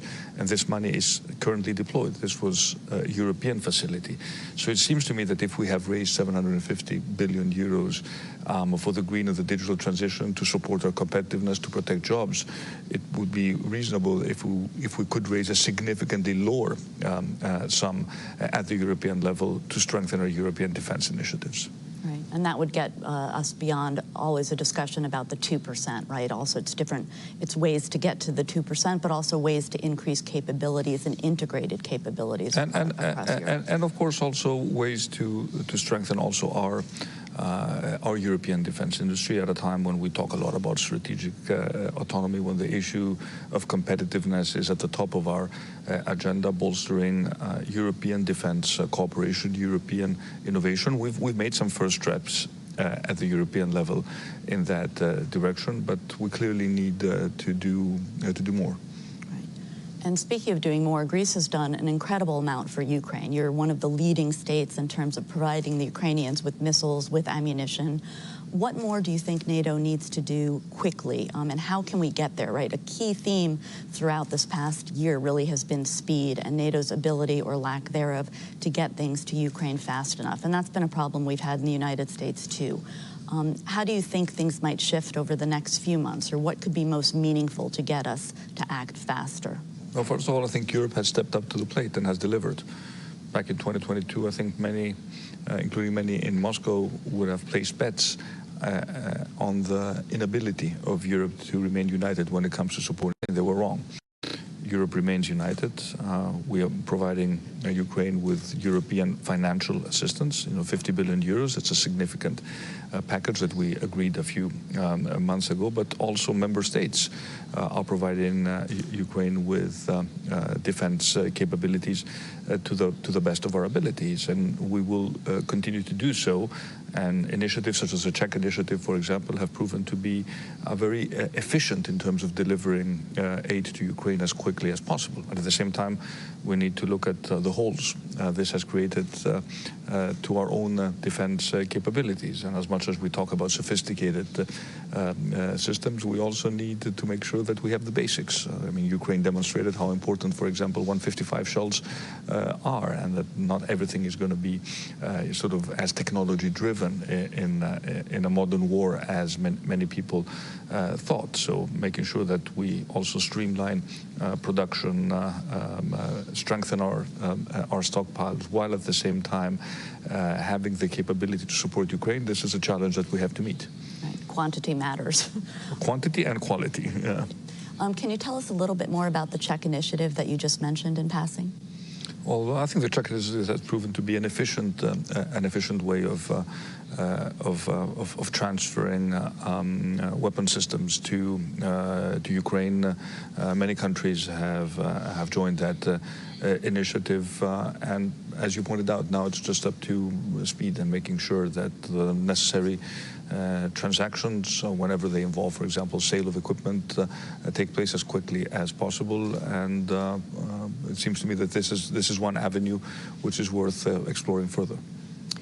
So as we close, what is your hope for the 75th Public Forum? What do you think, NATO, what would you like to see out of the 75th Anniversary Summit? Well, first of all, I think it is important to take stock of what we have achieved. NATO has been successful because it has been able to adapt and occasionally even reinvent itself. And this is exactly what we need to do now. For me, the most crucial aspect of NATO has always been the strength of the transatlantic partnership. And I think it is very, very important that we maintain this mutual commitment, but to also recognize that in an alliance, we all need to do our own part. There are no free riders, and that is why meeting the 2% commitment is so important, at least for those countries that have always been very consistent with this target. And maybe at some point we will need to discuss about raising it. Maybe 2% is not enough. Maybe we need to get to 2.5% if we really want to deliver everything we want to do within the alliance. But the one thing which is certain is that at a time of great uncertainty, being part of an alliance that is strong, defensive, and capable of defending us all against external threats is as important as it has ever been. Well, thank you so much. Thank you. It's been a pleasure. Thank you. Thank you.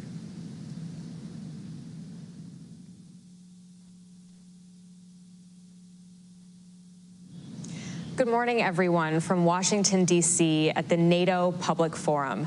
My name is Rachel Rizzo, and I am a non-resident senior fellow at the Atlantic Council's Europe Center. And today I am thrilled to have with me Ambassador Doug Lute, who served as the U.S. ambassador to NATO from 2013 to 2017. Ambassador Lute, thank you so much for being with us today for this interview. Well, it's great to be with you, Rachel. Absolutely. So we're celebrating a huge milestone here in Washington for this NATO summit, 75 years. Now, you've talked a little bit about how there's 3 different versions of NATO. NATO 1.0, 2.0, 3.0. Can you talk a little bit about that and your ideas around what that looks like for NATO? Right. So, 75 years is a long period of time to absorb.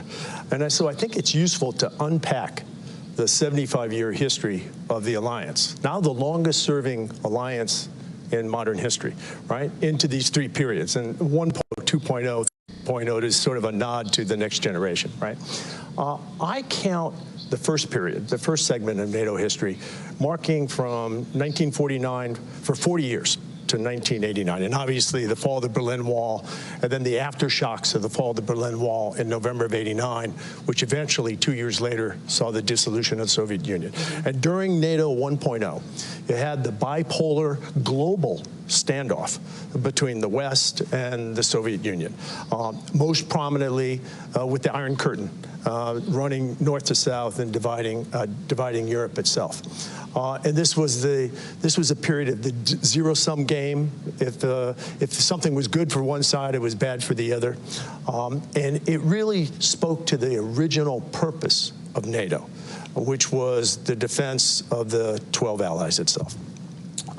I think that period ended in the '89 to '91 period, and the post-Cold War period, or NATO 2.0, dawned with the dissolution of the Soviet Union.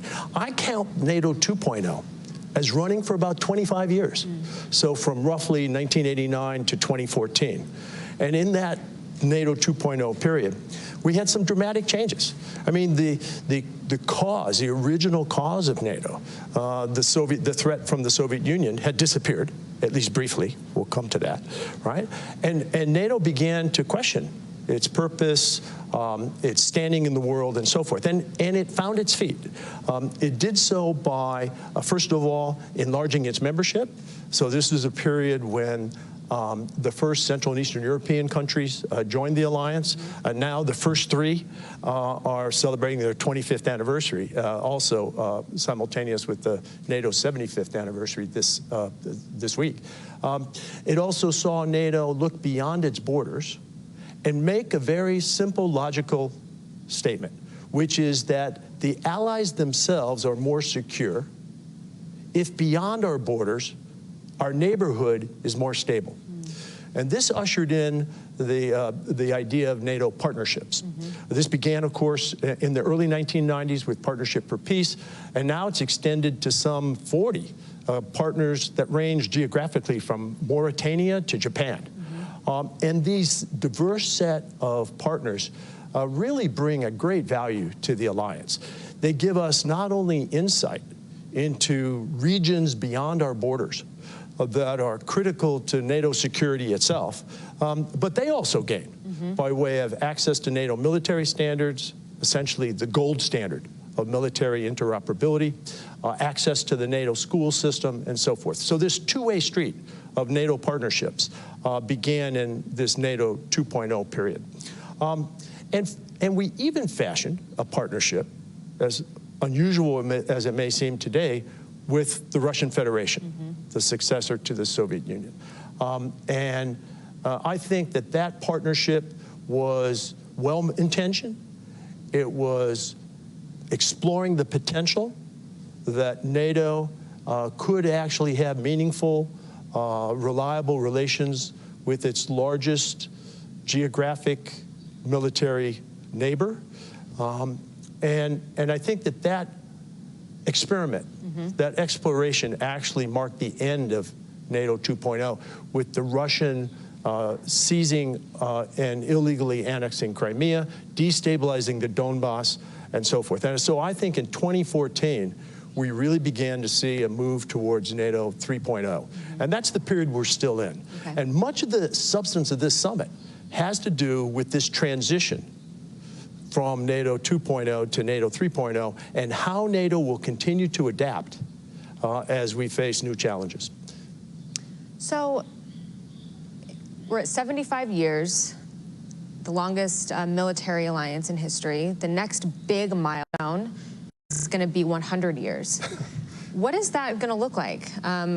There have been a lot of things written, a lot of discussions being had about how the U.S.-European security relationship will have to fundamentally change as the U.S. is pulled in multiple directions, as the U.S. focuses more on the Indo-Pacific. That will ultimately mean that Europe will have to shoulder more of its own security burden. Is that what NATO 4.0 might look like? What's your idea on that? Well, obviously, this is a pretty hazy crystal ball it is. in terms of gazing into the next 25 years. But I think there is a NATO 4.0, and it features a new security architecture, certainly in Europe, after peace is established in Ukraine and stability is established after the Ukraine war. I think it has to account for the fact, the geographic reality, that Russia will remain NATO's closest neighbor, nearest neighbor, most militarily capable neighbor, and will have to settle on some sort of security architecture that provides stability on both sides.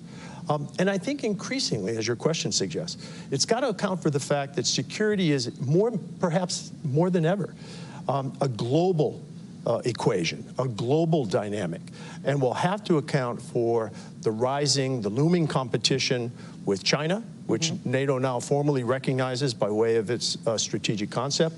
And I think what that must mean is that European allies, with U.S. support, continued U.S. support, have to assume even more responsibility for security here in Europe.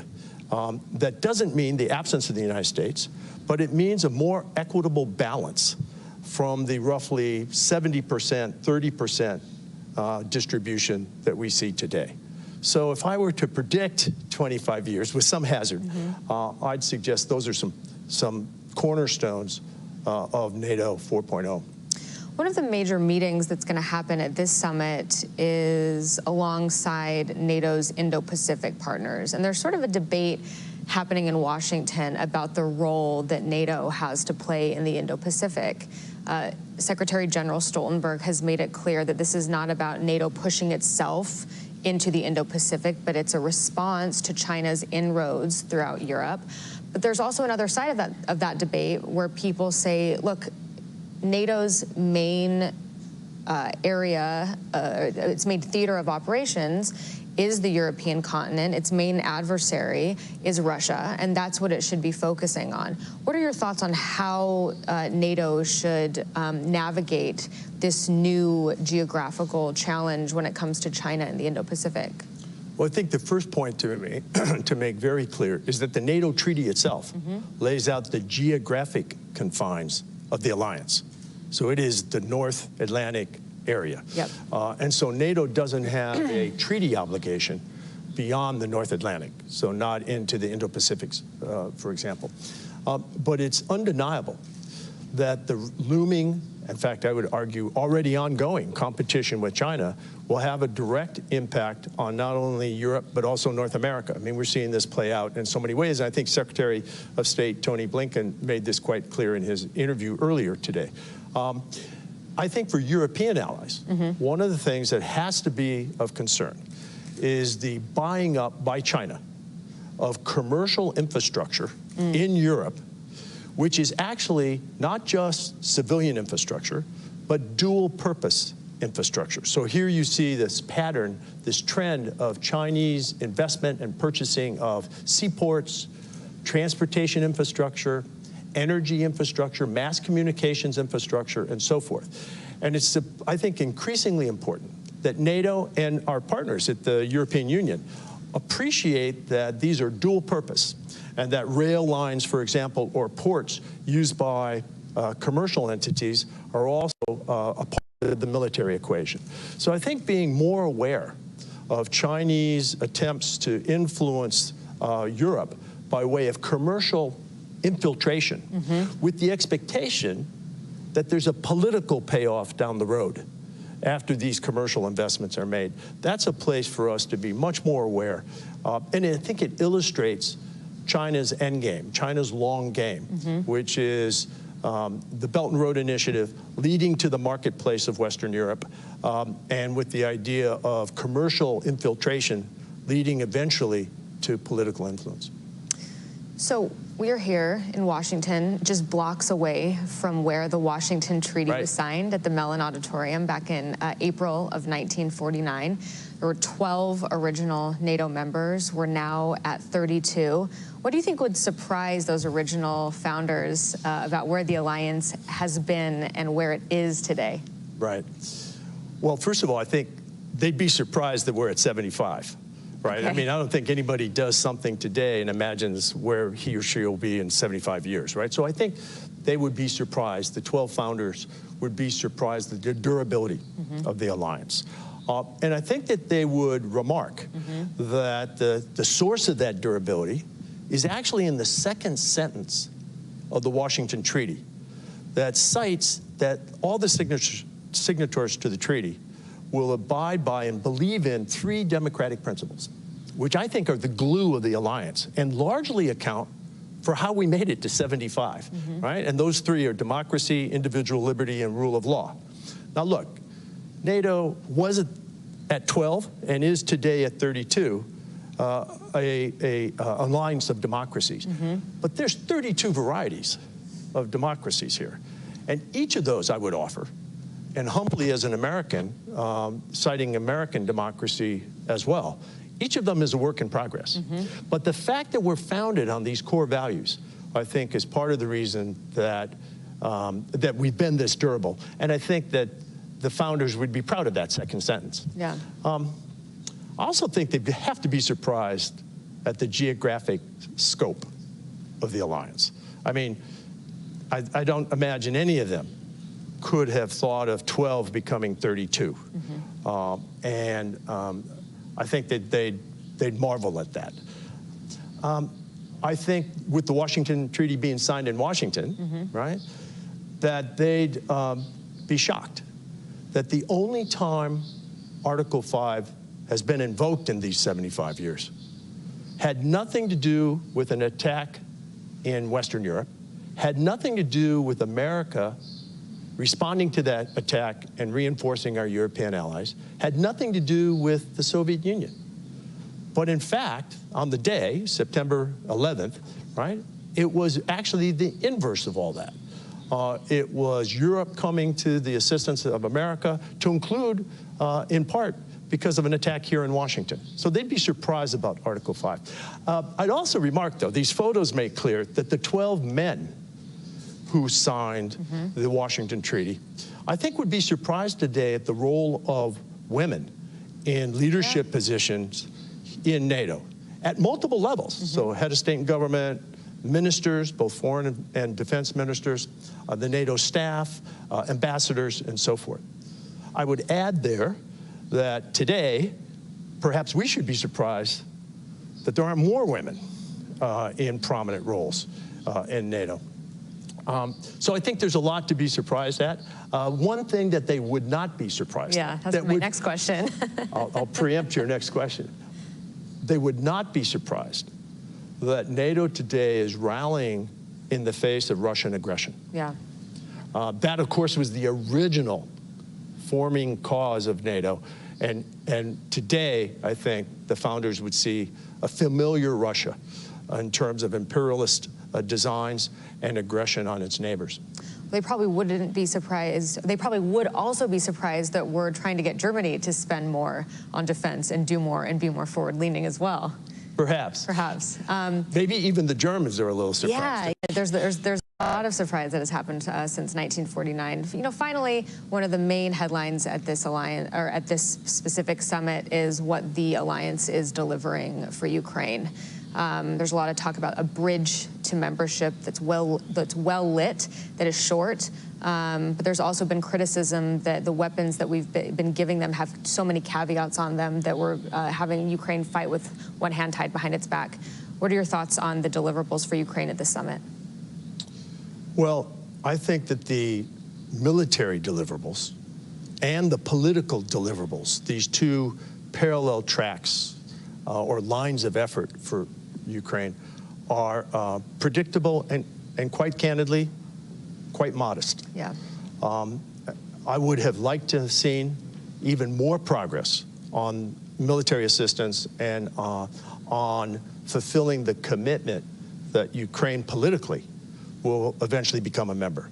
The bridge metaphor works in part, but I'm not sure it's completely satisfactory. Look, I think everyone here at the summit this week was stunned by just the blatant aggression of the most recent Russian attack on Kyiv and other cities, to include the tragic attack on the Children's Hospital, right? It's important for us to remember two things. First of all, that attack originated from inside Russia. Mm-hmm.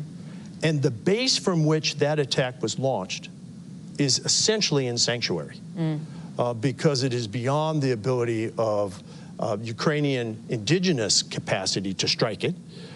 And we have placed limits on the geographic range of the systems we've provided Ukraine. I know of no effective air defense program which focuses solely on defense of the target site by way of air defense systems and so forth, and neglects the attack of the launch sites. Yeah. Air defense is a two-way street, offense and defense. So in particular, you use the words caveat.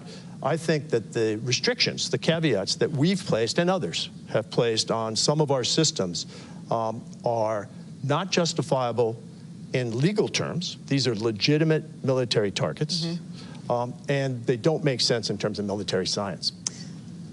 Thank you for that clear answer and for your support of NATO and your support of Ukraine as well, and for this interview, Ambassador Lute. And to our audience watching online, tune in for another 2 days of programming here at the NATO Public Forum in Washington. Thank you so much.